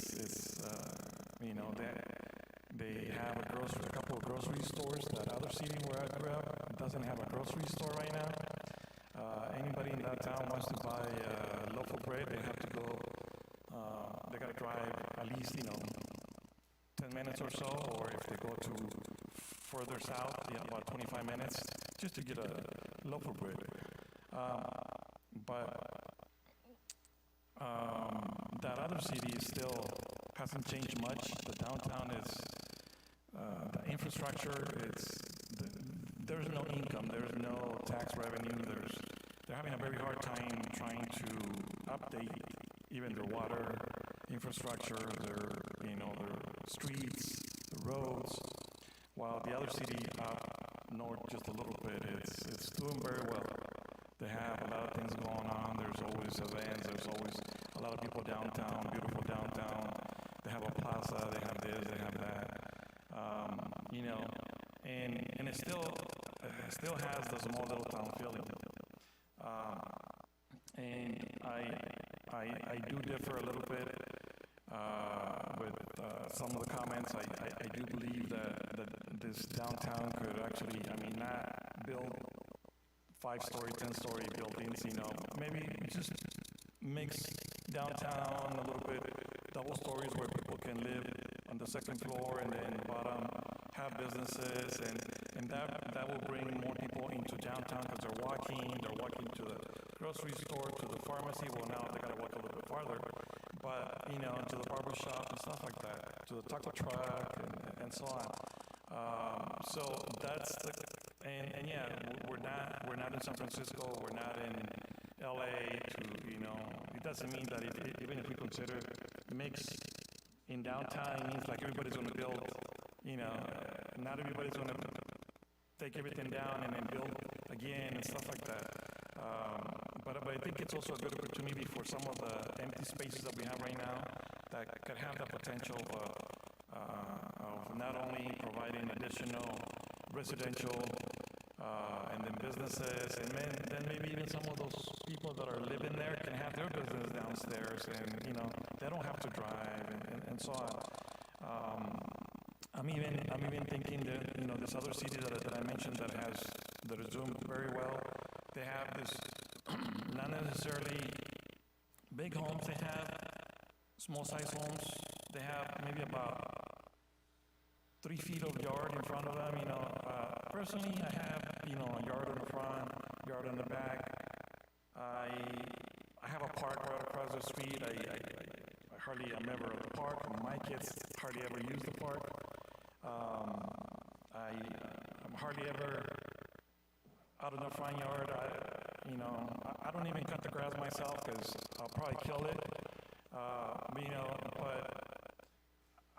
I could probably do okay without all of that green space in the front. I mean, I like it, but there's people like me, and there's people that will like the big yards and stuff like that. That's fine. But we don't have that option here, yes, we gotta conserve water, and I'm totally there. If we have residential where we don't need to have grass, where we can have, some different type of landscaping opportunities, and not necessarily, and even if that extra space of green space, we can add another living room there, and I'm sure there's people that want to have that extra space as living space. So, and I agree with some of the other comments. I mean, this looks big, this looks huge. We do have some expanding opportunities in the infill spots that we currently have, but to the Mayor Pro Tem's point, sometimes it's, we do want to have some industrial because that's going to help Livingston in the long run create more tax revenue. And we don't want to be caught in a situation where we don't have enough revenue to not have enough funding for infrastructure updates. We all seen what that can look like, and the struggles that the city of Livingston has gone through in the last 5-10 years, because we didn't have enough updates as that were needed, and it's all about funding. I mean, if you don't have that tax revenue like this other city where I grew up, it's going to have a very difficult time to be able to do any upgrades. And I don't think we want to see Livingston go down that road, because I already seen it, and I think many of you know what I'm talking about. And I'm hoping that you don't want to see us down the same path. But I really like the option of having land designated as agriculture already set in place, and up to a point I do agree. I mean, are we gonna outgrow all the way out to Magnolia? Honestly, probably not in the next 15 years, 20 years. Probably West Side maybe, and that's even way out there. That's a lot of homes, but I do see where as an investor, probably a big developer where they want to bring in like probably not a Walmart, because we used to have one down the street. We lost that opportunity some time ago, but something where could also bring tax revenue, but could also create a lot of jobs. So it's just, we gotta have a good mixture of everything that we're talking about. I do agree with you probably, on some areas, but I also believe that I think it would be beneficial for Livingston to grow towards Sultana. I mean, is it gonna happen now? Is it gonna happen in 5 years? I mean, just to build anything right now, it's at least a couple of years, you know? So we gotta go out and attract people to come here, attract businesses. So that's a long-term plan. We're looking at 10, 15 years. But I really appreciate all the comments, you know, because it helps, it reminds us of some of the things that were said a long time ago, and it really provides a perspective of some new things that we haven't heard. And we want to make sure that we have all of that, a mixture of all of that input in whatever decision it is that this council is going to make. And then also think about it. Yes, we're making a recommendation, but it doesn't mean that in 2026, the next council, you know, we could have a crazy council and come back and, you know, redo everything again. So I mean, we can only hope for the best, right? But I just want to throw that out there because it can happen. Mr. Mayor, may I add one more comment real quick, please? Yes, go ahead. Thank you. Just to show if there is a feeling that Livingston doesn't have the need, we have 2 self-help projects going right along on B Street. One of them is near completion. They have 80 units. I don't know if it's true, but I understand they had over 600 applicants. They had to actually go into a lottery to provide for people to live there, a lottery. The other one, when they come through, I'm sure they're going to get the same kind of response, a overwhelming call to live there, because there is no need. And, you know, we had some, and I don't know the name of the streets, but out there in Kishinala, all those homes that were built here the last couple of years ago, a few years ago, I tried to buy a home. They were all sold, even if you tried to offer above the market, they had more people putting in papers and putting down payments than the units were available. So there is a need in Livingston. And people also saying that our homes are too expensive. The reason they're so expensive is because the supply is so tight that it is not a buyer's market, it's a seller's market. They can offer or they charge whatever they want. It really makes it harder. Our homes in Livingston probably compete, if not sometimes beat, some of the other larger cities. Compare Livingston home prices to Merced, Las Vegas. I bet you in some areas we actually cost us more here than it does over there. That's because of the limited supply. That is true. It's a limited supply. Unless we expand the supply, you don't know how much growth there's a need for folks to grow. There's a need for business to come in. Business want folks to come in too. And they also want to cater to clientele of different income levels. Thank you, Mr. Mayor, and I will not speak anymore. Thank you. Mr. Mayor, I have a comment. Yes, go ahead. Can we put the map, the city council preferred alternative map back up on the screen?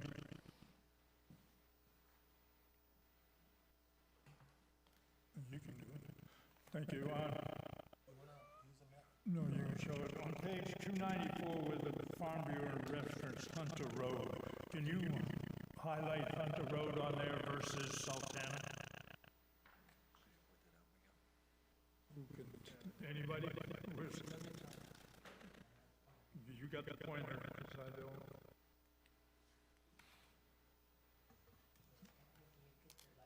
Yeah, their boundary wanted to be at Hunter rather than Sultana. Now I want to know where Hunter is exactly versus Sultana.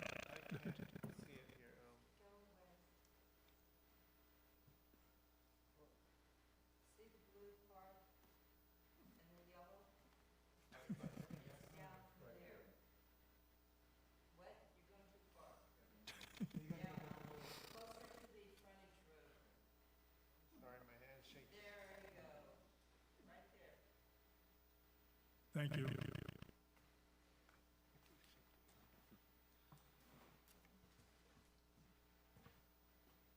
Mr. Wallace, do you have any more questions for me, Chance? Nope. Mr. Mayor, may I comment? Yes, go ahead.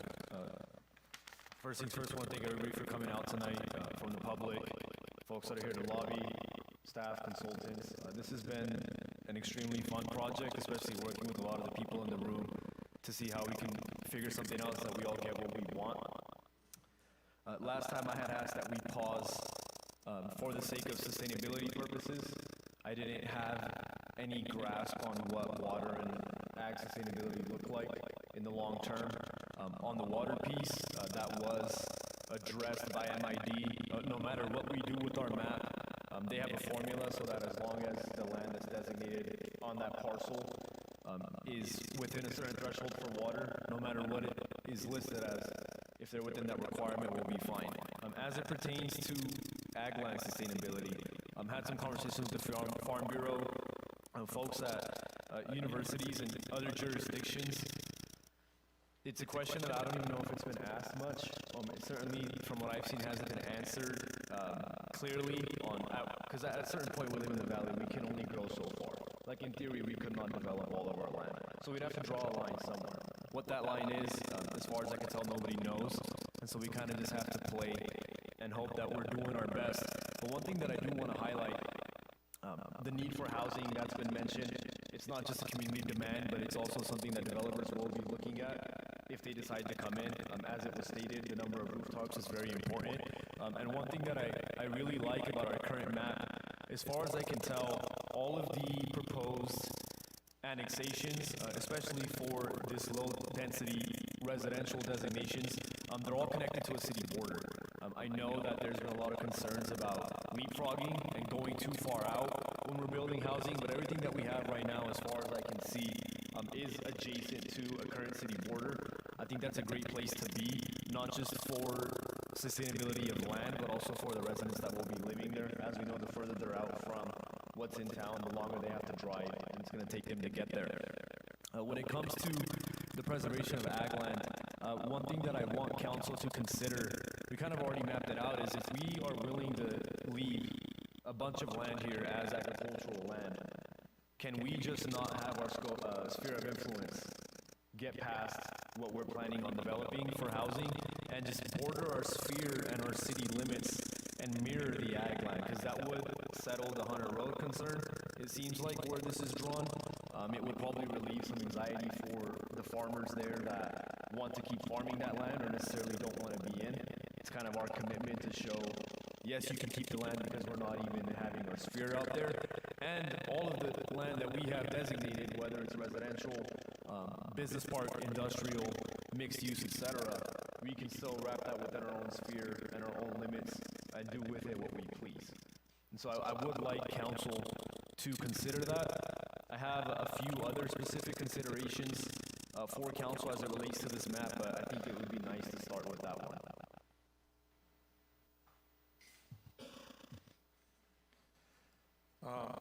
I mean, I think it makes sense.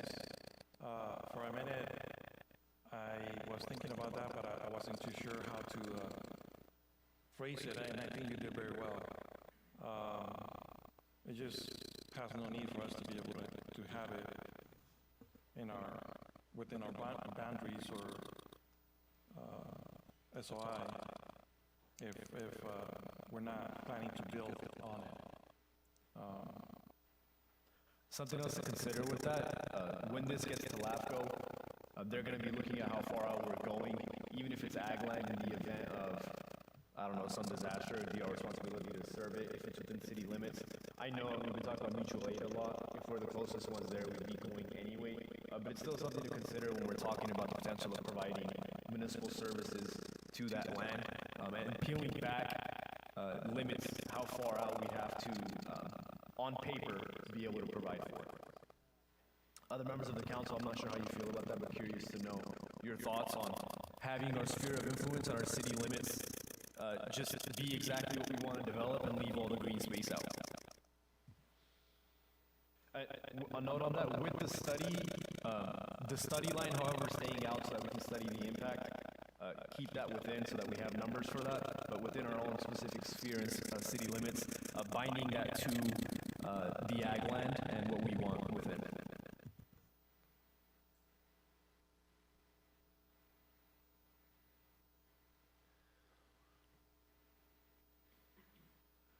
Mr. Mayor? Yes, go I'd ahead. make a motion, we approve the city council preferred alternative from November 2025.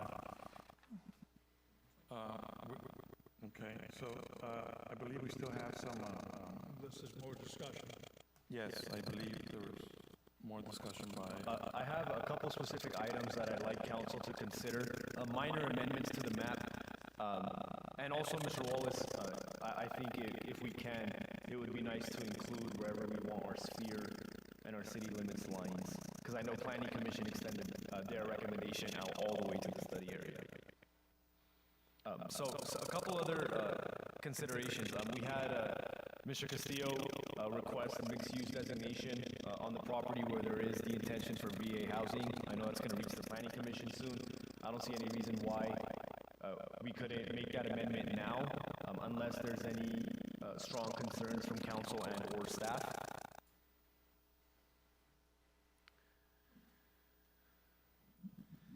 City staff does not have any opposition to that. We would be in support of that.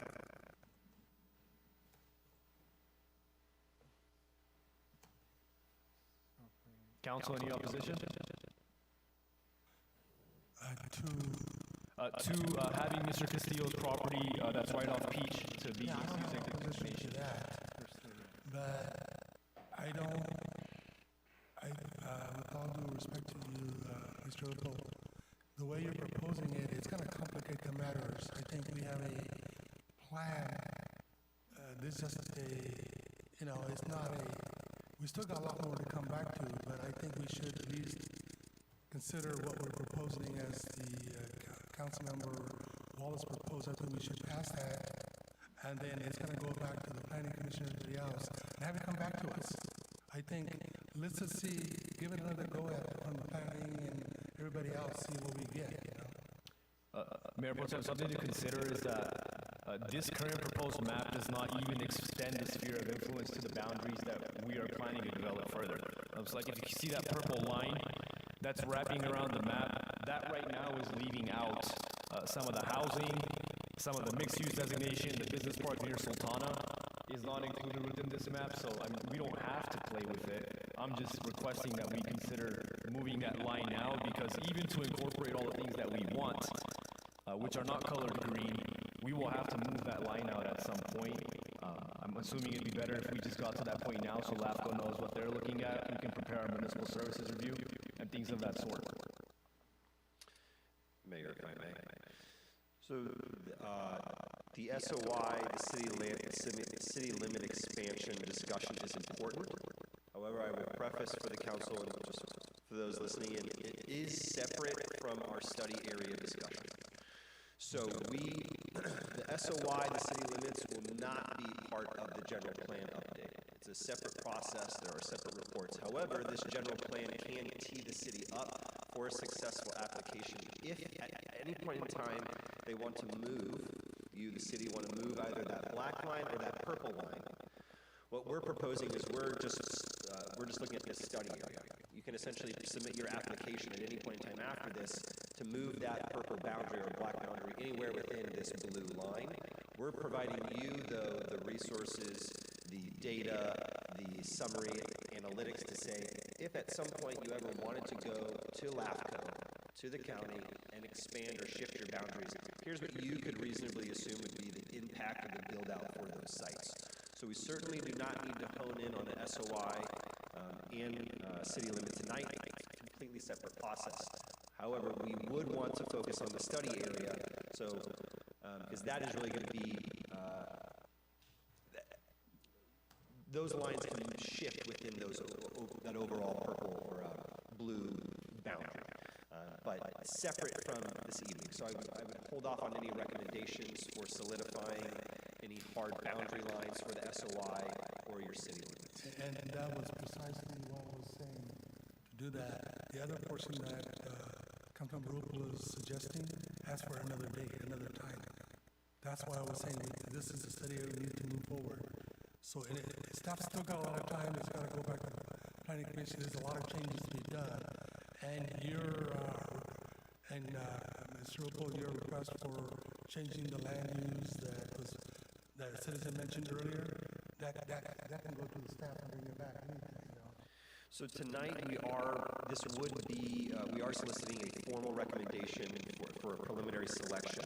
So we wouldn't necessarily be going back to the Planning Commission with this map. We would be going back to the Planning Commission in about a year from now when we have all of your elements, all of the goals, policies, and this map. But this particular piece would not go back to the Planning Commission for their... Right, and based on I'm sorry to the chair, of course. Based on our other elements, we'll kind of define more of our lines going to be, not right now. Is that the later time? We can the idea here is we want to get as much planned from the map perspective as possible. But there are always refinements. There's always changes. And come EIR, when we actually produce your environmental impact analysis and we see what are the potential land use impacts, we collectively might go, we don't actually want to designate all of this X or Y.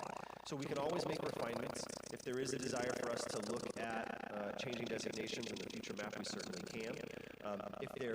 However, tonight though, we would ideally solidify on any designation changes or any colors on this map. That way we can start the actual analysis portion. So tonight would be an appropriate night to discuss a designation change if there was one. Yeah, and that's the other ones. It is important, and I hope everybody stays engaged, because I don't want to put the city in a situation where we can't provide services or we can't provide what you don't want to go there. Nobody wants to go that far, but we need to have a starting point. And I think,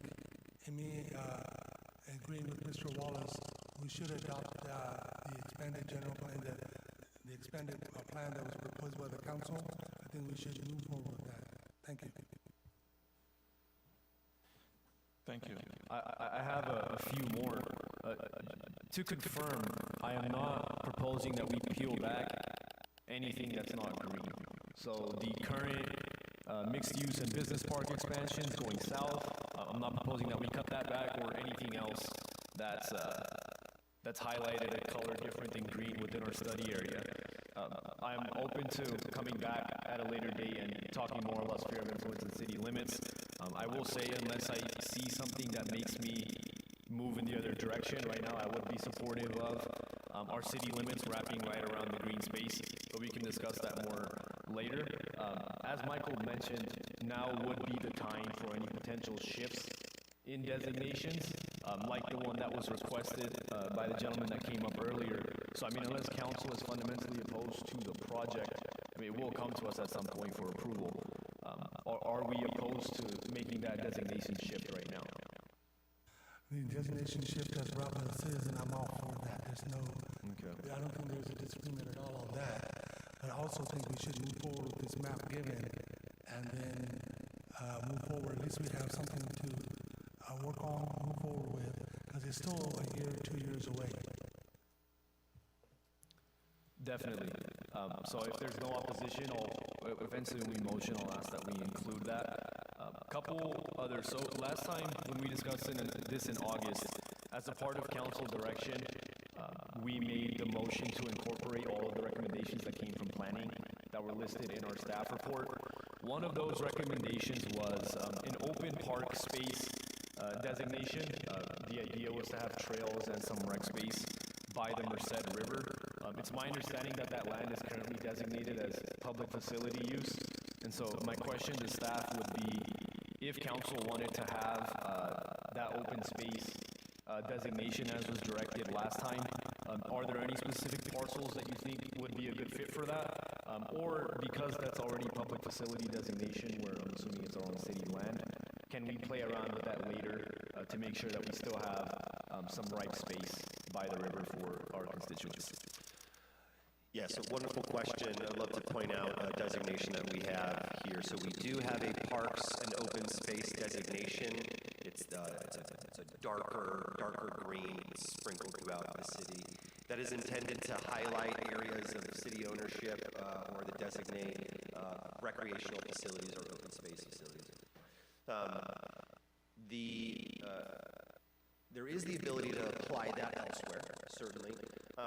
I think specifically, though, you're looking at more of a conservation corridor along the river. So we internally, we talked about what would be an opportunity that we could facilitate that and require that. That's going to be best served in a policy, not actually on a map. So our idea would be to, along those properties, create a policy of almost a creek separation or a conservation separation that would have to be codified in your zoning and development standards, not necessarily through a general plan. General plan's going to be a little too general for this, to exactly show where that would be along the creek. However, we could craft a specific goal, policy, and an implementation program in which, at the end and successful adoption of your general plan, we would have to modify your zoning regulations to either adopt like an overlay that would restrict development into those certain areas, or that would allow for expanded recreational uses along properties. The issue is that there aren't any really linear properties that run nice, neatly along or parallel the river. There's all these longer properties. And with the general plan, we have to designate each property a single designation. So it gets really confusing when we start putting multiple designations on properties. We would rather provide that level of development detail through your zoning, which is really going to be the tool to implement land use given direction from the city's perspective. But it is something that we have taken internally. We are planning on addressing. You're just not going to see it from the mapping perspective. It will be addressed in the policy perspective. Definitely. Thanks for the context on that. I'm glad that there's still a mechanism to get there. Council, a couple more. So, one, if you see this business park designation closer to Sultana off Peach, it almost could be like a really nice parallelogram, but there's like that, there's one parcel of ag land that cuts into it. I'm assuming, and I guess I would be open to council and staff feedback here, that if I'm a developer and I'm looking at that land to develop any sort of property that would fall within that designation, it would be a little bit cleaner if it was all adjoined, like if we had like a true parallelogram there, essentially making that agricultural property a part of the business land designation. Now, I don't know if we've had any specific requests from that property owner to keep that as green space, but curious to hear council and staff perspective on potentially incorporating that into business park within the specific plan designation of the parcels around it. Staff would be supportive of designating that north half. We recognize that whole property because it's under one ownership, but clearly it makes sense to kind of square that off along the bottom of the property. That would require a parcel map or some type of division. That makes sense, but we're just trying to respect the existing property owner's desire to move forward with farming and things like that. But staff has no problem converting that to a business park and making that part of the specific plan overlay area as well. Go ahead, Michael, sorry. From the consultant's perspective, just from an ease of mapping, it's getting back to my point earlier, it does become difficult when you start applying multiple designations on pieces of property. It's better to have best practices to apply one designation per parcel. So the case here is this is a long linear parcel that kind of, the north half of it, as you're noting, goes up into this specific plan business area. A recommendation is, as opposed to splitting that artificially via designation, I would recommend that you either designate the entire property business park, or you keep it agriculture. It just becomes confusing from a mapping perspective when we start having multiple designations stacked on top of each other. Because this isn't a split parcel, it is a longer parcel. That property owner, at some point in time, if this property is ever annexed or expanded, SOI is expanded into, could do a parcel split, in which you could designate the north different than the south. My recommendation, though, would just be to pick a single designation for that property, whether that stays ag or goes to business park. Yeah, Michael, and that's my mistake. I didn't realize that that's only one entire long parcel. Kind of just wanted to square the rectangle, you know? Council, if that's the case, and especially if the property owner expressed interest in being able to continue farming the land, I'm okay with leaving that blue as it is. Well, I mean, I guess, yeah, both of them. Okay, and then the last consideration for council So if you look at the left side of the map, this is right across the middle school on Robin Avenue. There's currently designations for estate residential. Sorry, thanks, Mr. Rivers. There's currently designations here for estate residential properties. I would request that we convert this into general low-density residential property rather than estate. And if you look at how many conversations that we are having around the need for housing, getting as many rooftops into the city as possible, while respecting that we have some of the best farmland in the world and we only want to encroach it so much, I don't think we're doing the balance of those two things justice by having properties that are huge, maybe half-acre lots we might be looking at depending on the sizes later. And if we're looking for housing anyway, we may as well incorporate single-family homes there, get more homes in the area, again, more rooftops, more residents that will contribute to interest in development in the area. I don't think that the estate residential designation there serves that interest, as well as the rest of the low-density housing that we have. So I would request that we move forward by changing all of these parcels here on Robin from estate residential properties to low-density residential, maximize the number of homes that we can get and really build up that housing corridor there. Mr. Ripple, if I may ask a question, what is your opposition to providing higher income options? Those also can be higher income level people that live there. So is there an opposition to a particular income level, or you just think that because of the ag land that we shouldn't provide half-acre, one-acre lots? Is there a reason for that? Well, the ag land plays a piece of it, but it's more so, I mean, what we're trying to do here, we've had these conversations about housing, we're trying to get as many rooftops and residents as possible, whether that's through these low-density residential properties on city limits, or if it's through these mixed-use designations that we're looking at where we may be able to get residents on top of commercial businesses.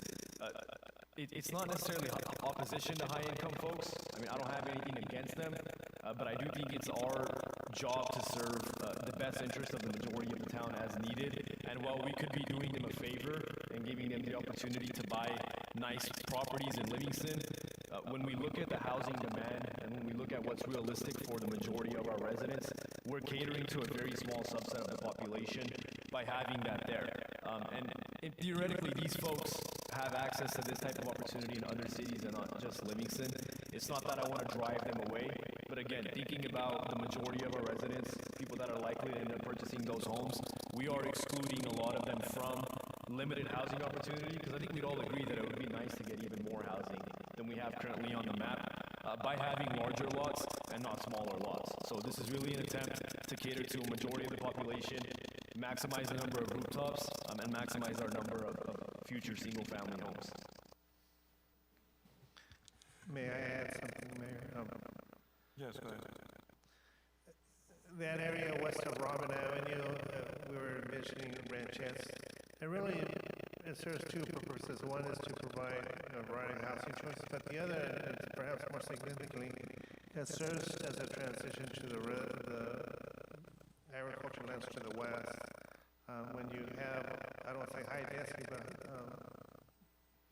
if you have a single-family home with small lots right next to agriculture uses, there's opportunities for incompatibility. So when you're able to provide larger lots that allow some transition of land uses, the impacts are not as great, and you got large areas to develop or play away from the agriculture. Anyway, that's just some background information for that. Yeah, to me, this is more like catering. We need to cater not only to low income and medium income, not medium, and we need to cater to the broadest group of folks we can, including high income, because it's going to be the high income people. They're going to be business owners. They're the ones who's going to probably provide ideas or probably, hey, we have the high income level, now you got businesses, say, hey, they do have a certain number of high income levels, maybe we can provide higher type of products that they can afford too. So we need to kind of not be just very simplistic, median income type thing, but be as broad as we can. That's just my feeling. Mr. Mayor? Yes, go ahead. On the property on 7th Street, yeah, you know I've been following it since I was chair of the planning commission for many years. And I think it's the greatest thing that you can do. And as long as I'm on the city council, I'm going to support you getting that through, because I think it's the perfect spot with the VFW right next door. And then my second question, Mr. Mayor, I had a motion on the floor. I'd like to call for it again. Yes, I do remember that. I just want to make sure that there's no further discussion or questions before we go into a motion on the floor. So I do hear both sides of in regards to that area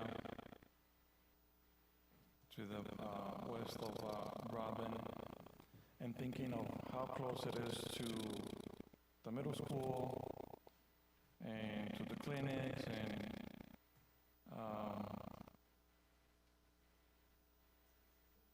to the exit. I think it only makes sense to be able to have to change that design of that area and make it low density and be able to have, I do see your perspective, and I think we have plenty of other opportunities. High density. I think we have plenty of other opportunities in much larger areas. So I think I would support that change. Mr. Long, to be clear, are you supporting a change to low density or high density? High density, to high density. I was proposing low density. Now, if you want to propose high density, that's a different situation, but I was proposing just from general estate to low density single family homes, to be clear. Because low density would be less homes, high density would be more homes. My assumption was that high density would mean apartment complexes. Is that incorrect? That would be correct. That's what we're assuming in this land use typology. Higher density apartment, multifamily land uses, typically in a single structure, maybe multiple structures on a single lot. When we're looking at medium density residential, think of like your duplexes or your townhomes attached, even maybe attached single family homes or row houses. Low density, imagine that as your traditional single family home, like you have now along First or along Main and F. Estate is going to be that older, more legacy, holdover land uses from the county, so from prior annexations. So lower density, much larger lots, might have some accessory ag land use associated with it. I believe, though, the recommendation would be, though, to have it be low density along Robin, which would be, again, that more traditional single-family typology as opposed to the larger lot estate land uses. And yes, that is what I would be proposing, is single-family homes there. Okay, yeah, I'm looking at the map here. The colors are very close. The shading of the colors is from state residential to low density residential. So just to make sure, it currently is state residential. Yes, sir. Okay. So then I would be supportive of low density residential to be more single family traditional homes. And to staff's point, I do think the concept is really cool. Don't get me wrong, not just because of the buffer that it serves, but you are opening up like nice creative opportunity for the folks that have the means to afford it. And just we mentioned the number of applications earlier for apartment housing. We know as soon as the self-help apartments go up, they're going to fill up immediately. And when you look at the demand for homes in the area, not just in the city of Livingston, but like in the whole state, if not the entire country, we are, I think, almost wasting land and the potential for home ownership by not maximizing the number of homes that can be built in that area. And if you look at the incomes that we have in our area relative to the cost of living and the way those two things are inflating, and they're not parallel or they're not within the same slope, we are largely limiting the number of folks that can compete in our housing market by handicapping how many single-family homes we can have. And so I do think that for the folks that have the means, it doesn't have to be in Livingston.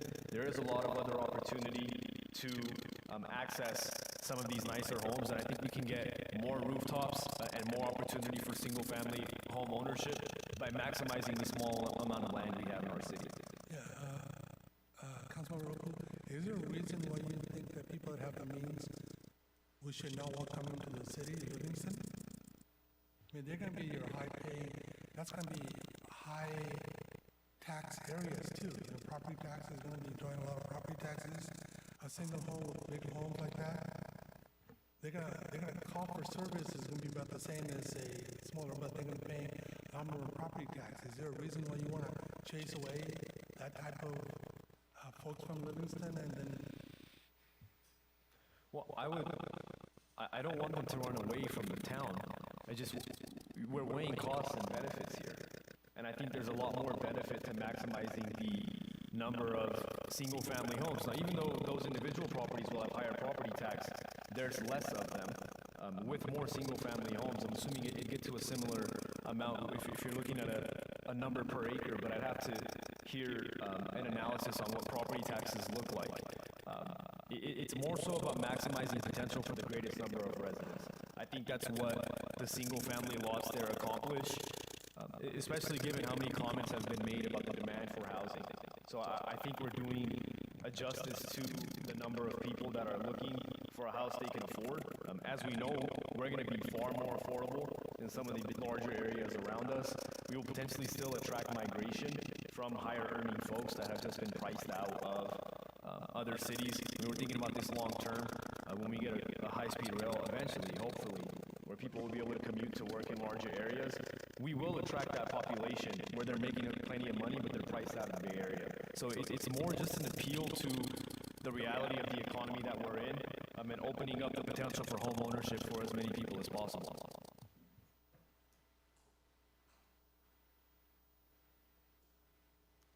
So if that were to change to low density, you're okay with the rest of the map as is? Yes, and there's been, with that and the inclusion of Mr. Castillo's property. But yeah, other than that, yes, yeah. The only other item that I would add for council consideration is a healthy community is a community that has different housing options for the entire, makeup of the population. We don't want to become a bedroom community. I'm very supportive of, low-income housing, a mix of very low, moderate, above moderate, and custom homes. Why? Because that gives you an ability to, you're going to have different segments of the community that are going to be able to participate as well in your activities.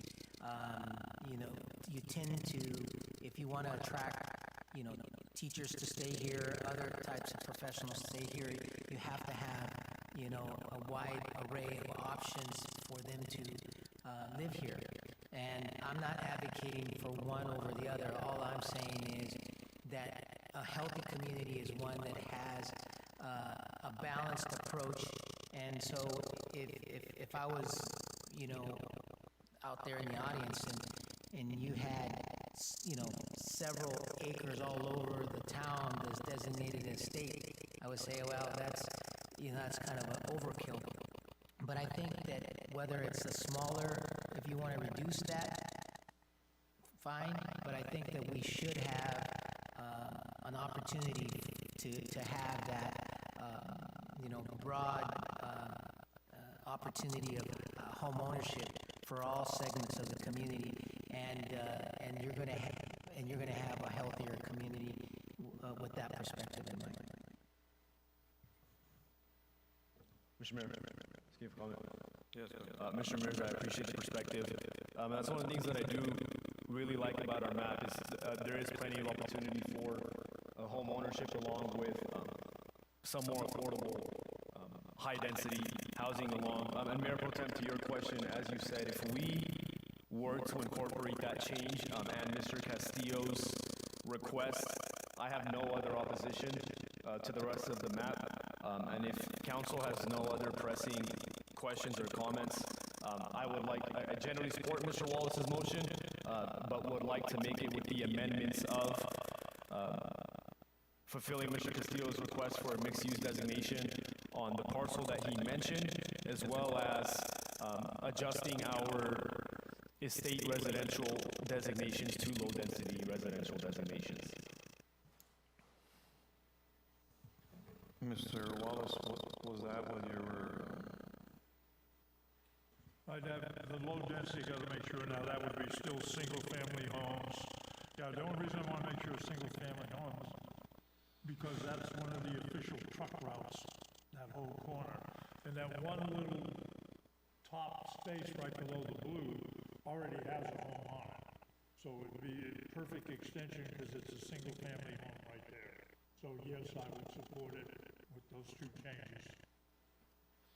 So if I would amend my motion to approve the preferred alternative map, November 2025, with the inclusion of the 7th Street redesignation for veterans parking, veterans apartments, being the only veteran up here, I'm definitely for it, and then including the left side of Rollin on the map to low-density housing. That would be all right. my motion. So we have a motion on the floor by Councilmember Wallace. Is there a second? I believe by Councilmember Paul. Yes, and just to confirm, mixed-use designation for the Diego Castillo parcel? Yes, I'll second it. Roll call, please. I just want to clarify, our resolution does state, resolution selecting a preferred land use alternative for use in the update of City of Livingston 2040 General Plan and General Plan Land Use Diagram. Is that the resolution you're approving? Yes, with the proposed amendments. With the proposed amendments. Who's second? Councilmember Paul. Roll call, Councilmember Opal? Yes. Councilmember Wallace? Yes. Mayor Pro Tem Samar? Yes. Mayor Moran? Yes. Motion passes by a vote of 4-0. Thank you. See people, healthy discussion, come to conclusion. All right, so with that, we're going back to item number 7, consent agenda. In consent agenda, we have 7.1, approval of minutes, 7.2, approval of minutes, 7.3, resolution supporting AB 1012, 7.4, resolution of the City Council to accept the low bid. There's only one comment that I have in 7.1, which is the approval of minutes. We're not going to the consent agenda? That is the consent agenda. Oh, I'm sorry. I'm looking at, I only have one correction on 7.1 on the minutes for November 4th. On the minutes, it says November 7th, so just a minor correction, and I don't have any other questions on any other items. Is there any questions on the consent agenda? If not, I will... Mr. Mullen, just real quick, we would like to confirm for the record that these Arcadian restrooms, we're currently anticipating completion in March, pending weather delays or any other delays. No other questions or comments? So if there's no other questions or comments, I will move to approve consent agenda. Is there a second? I'll second it. Second by Mr. Wallace. Roll call. Roll call, Councilmember Opal? Yes. Councilmember Wallace? Yes. Mayor Pro Tem Samar? yes. Mayor Moran? Yes. Motion approved by a vote of 4-0.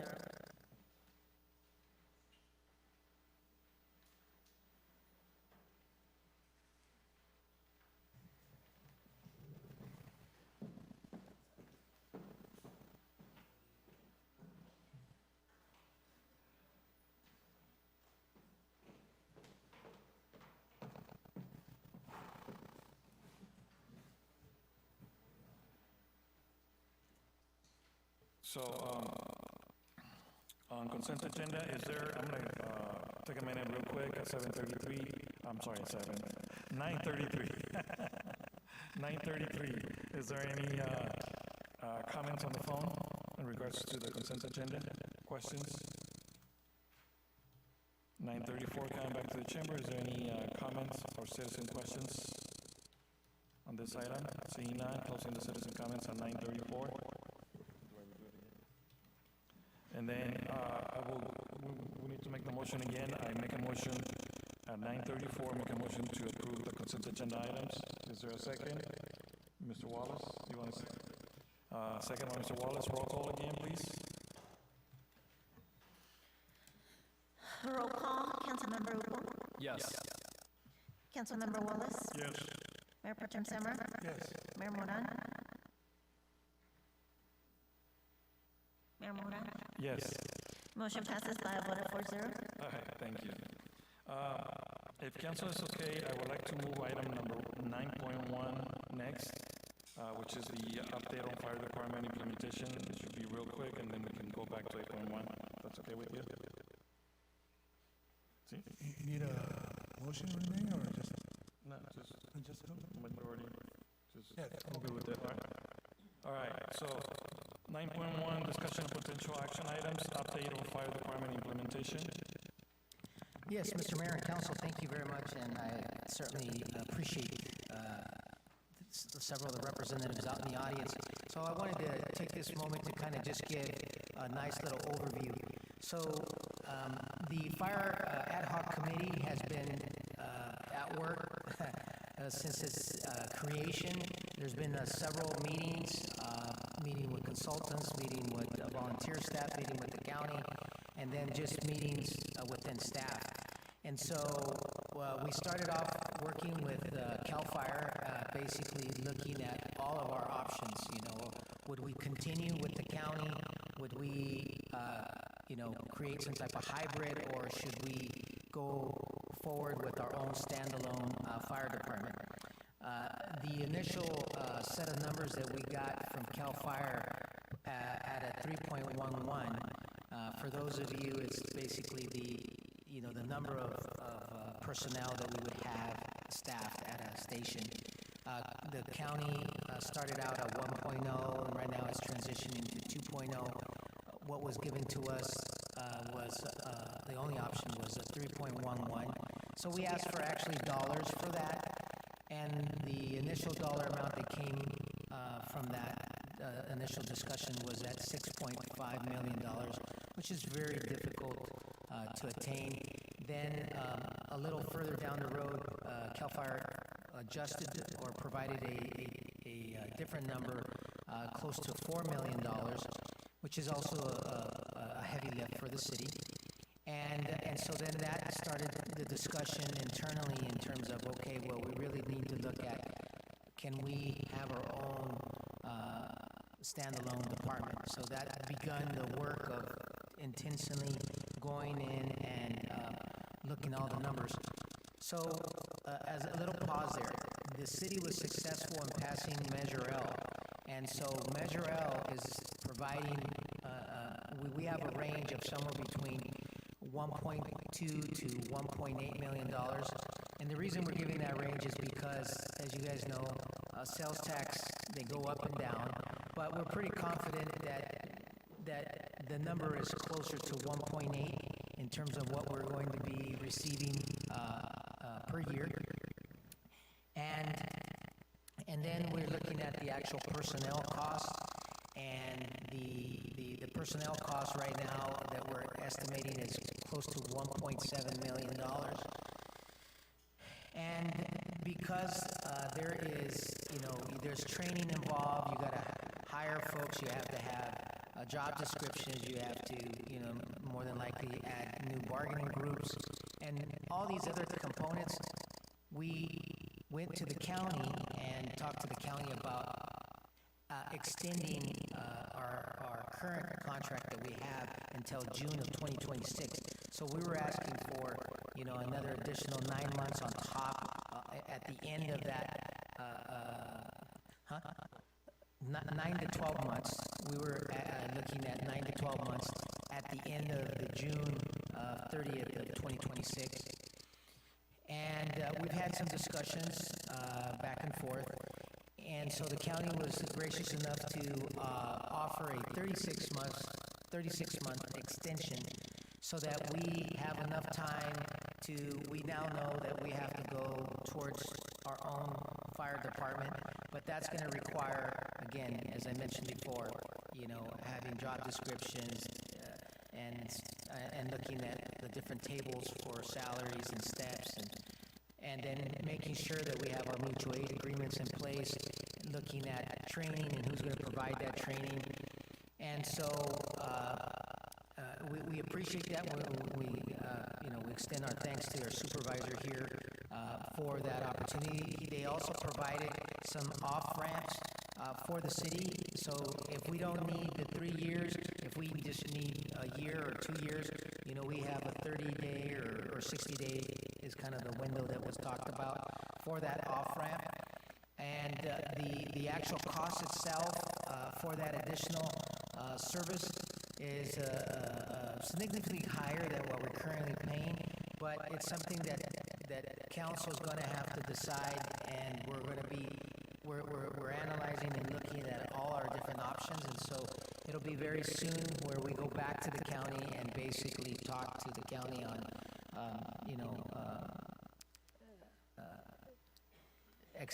looking at coming to an agreement on that 3-year offer that they have with the off-ramps. And as it relates to the equipment, of course, everything that I just said today is all related to personnel costs. That does not include any equipment.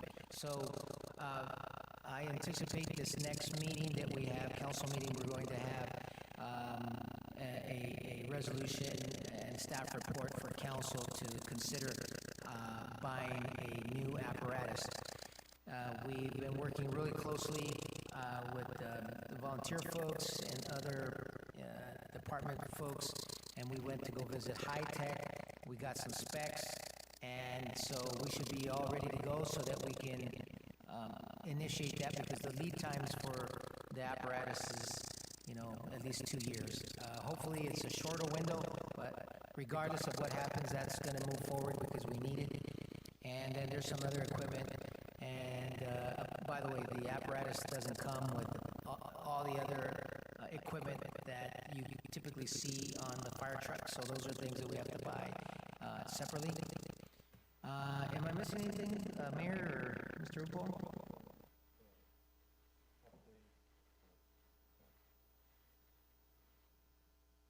Oh, yeah, that's correct.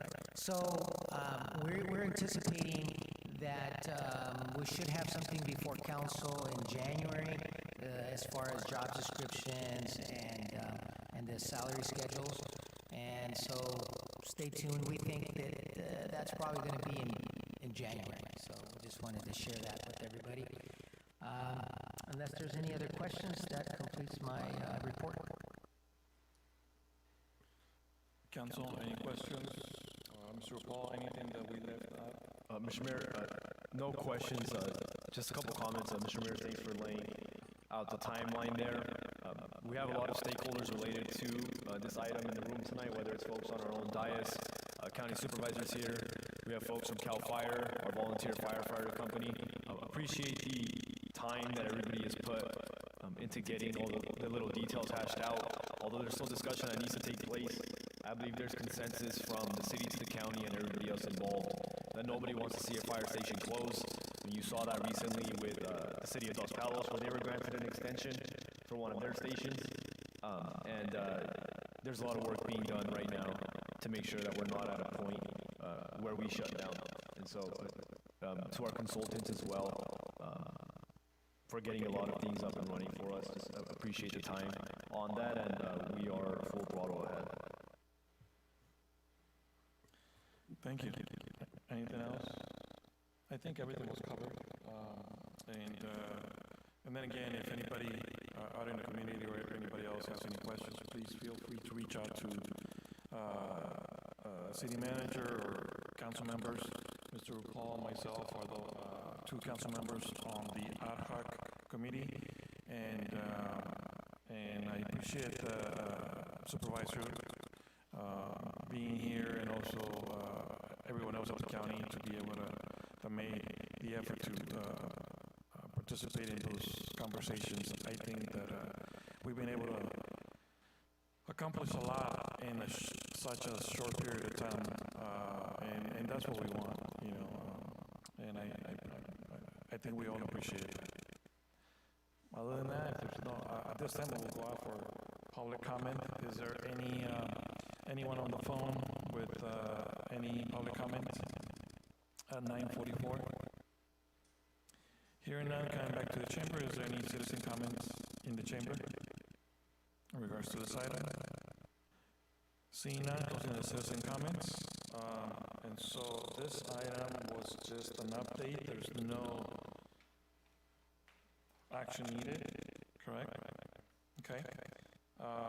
So now we're going back to item 8.1, which is public hearing, introduce and waive the first reading of ordinance amending Title 4, Chapter 1 of the City of Livingston Municipal Code, repealing ordinance number 650 and replacing Livingston Municipal Code, Title 4, Chapter 1, Building Administration Codes to adopt the 2025 California Wildland Urban Interface Code, 2025 California Building Code, 2025 Mechanical Code, the 2024 International Property Maintenance Code, the 2025 California Mechanical Code, the 2025 California Plumbing Code, the 2025 California Electrical Code, the 2025 California Historical Building Code, the 2025 Energy Code, the 2025 California Green Building Code, the 2025 California Fire Code, and 2025 California Residential Building Code, and all appendices attached thereto. And that's the end. Good evening. Once again, I will try to be very quick. The state every 3 years updates its building code. The cities are required to update it, so today's action, the three recommended actions, will allow the city to repeal its current building code and update and adopt the 2025 building code. So, if there's any questions, I'm happy to respond. That will become effective in January 2026. Council, any questions? So at this time, let me go out for public comment. Is there any citizen comment on the phone? At 9:46. Hearing none, coming back to the chamber. Go ahead. Jose Flores, resident. It says you're going to also, with the Title 24 agreement, you have all appendices attached therefore. And now is that for all the codes? Because like, for example, the fire code has a lot of appendices and it covers like your roundabouts and different items. So are you agreeing to all those? To every single thing in Title 24 or just specific ones? Because usually you pick specific appendices to pick from on each code. Or like the fire code. Just that's my only question. Or if you're agreeing to all of them. Thank you.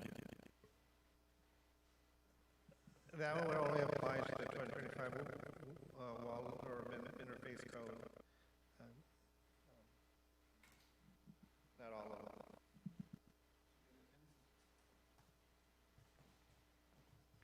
Okay, so then follow-up question. So if it only applies to the wildland, because there is some appendices in the fire code that we should adopt because we don't have them under an ordinance. For example, I mentioned the cul-de-sac.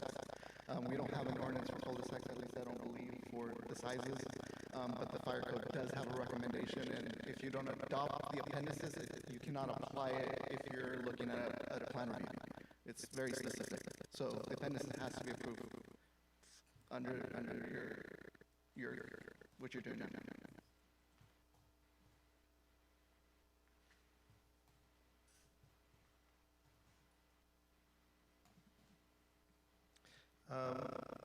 I will check with our building official just to make sure that we will be applying the correct ones.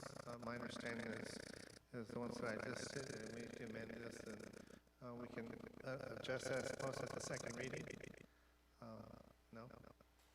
Okay, we would have to come back then again. So let me get back and I'll bring this back to our council, kind of make sure we got those properly cited. My apologies. No, it's good questions, and so we have, just to make sure, we have to continue this item, right? Okay.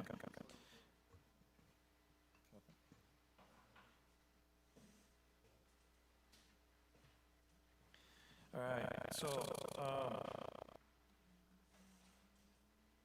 this would be also a good opportunity if there's any additional questions later on to make sure that they reach out to Miguel, City Manager's office, and so for this, we will need a motion to continue this item to a future meeting, and then a second. Okay, quick question. Yes, go ahead. Are we gonna set that as a public hearing for December 2nd, or we're gonna table this to December 2nd?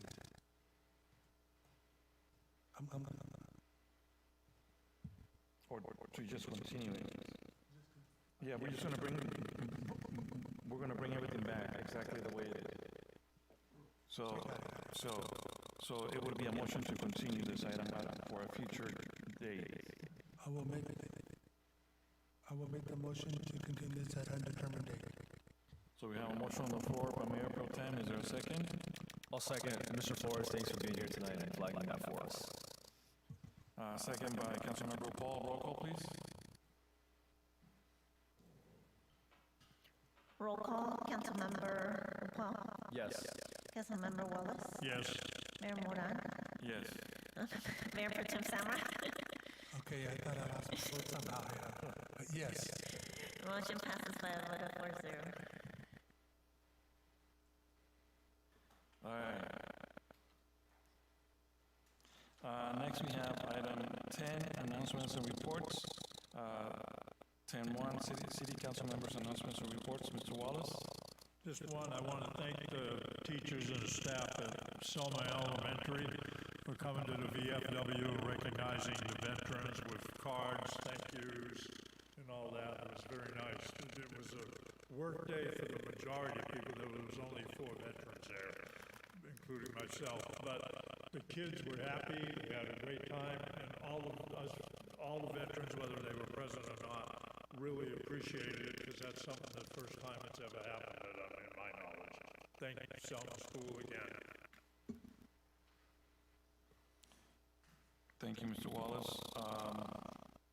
Councilmember Paul?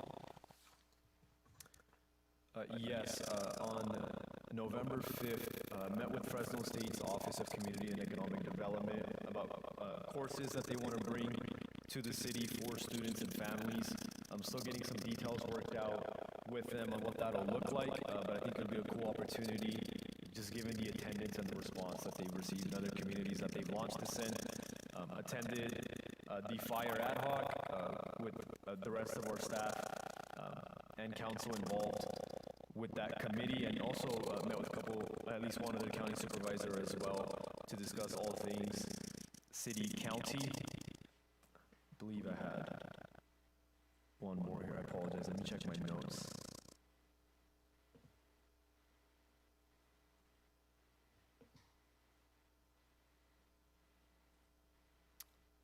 And as of about 9:30 p.m. tonight, we have newly approved restrooms at Arcalian Park that I think a lot of people in the area are going to be really excited about. So shout out to staff, the Public Works team for budgeting that in, and to council for pushing that through.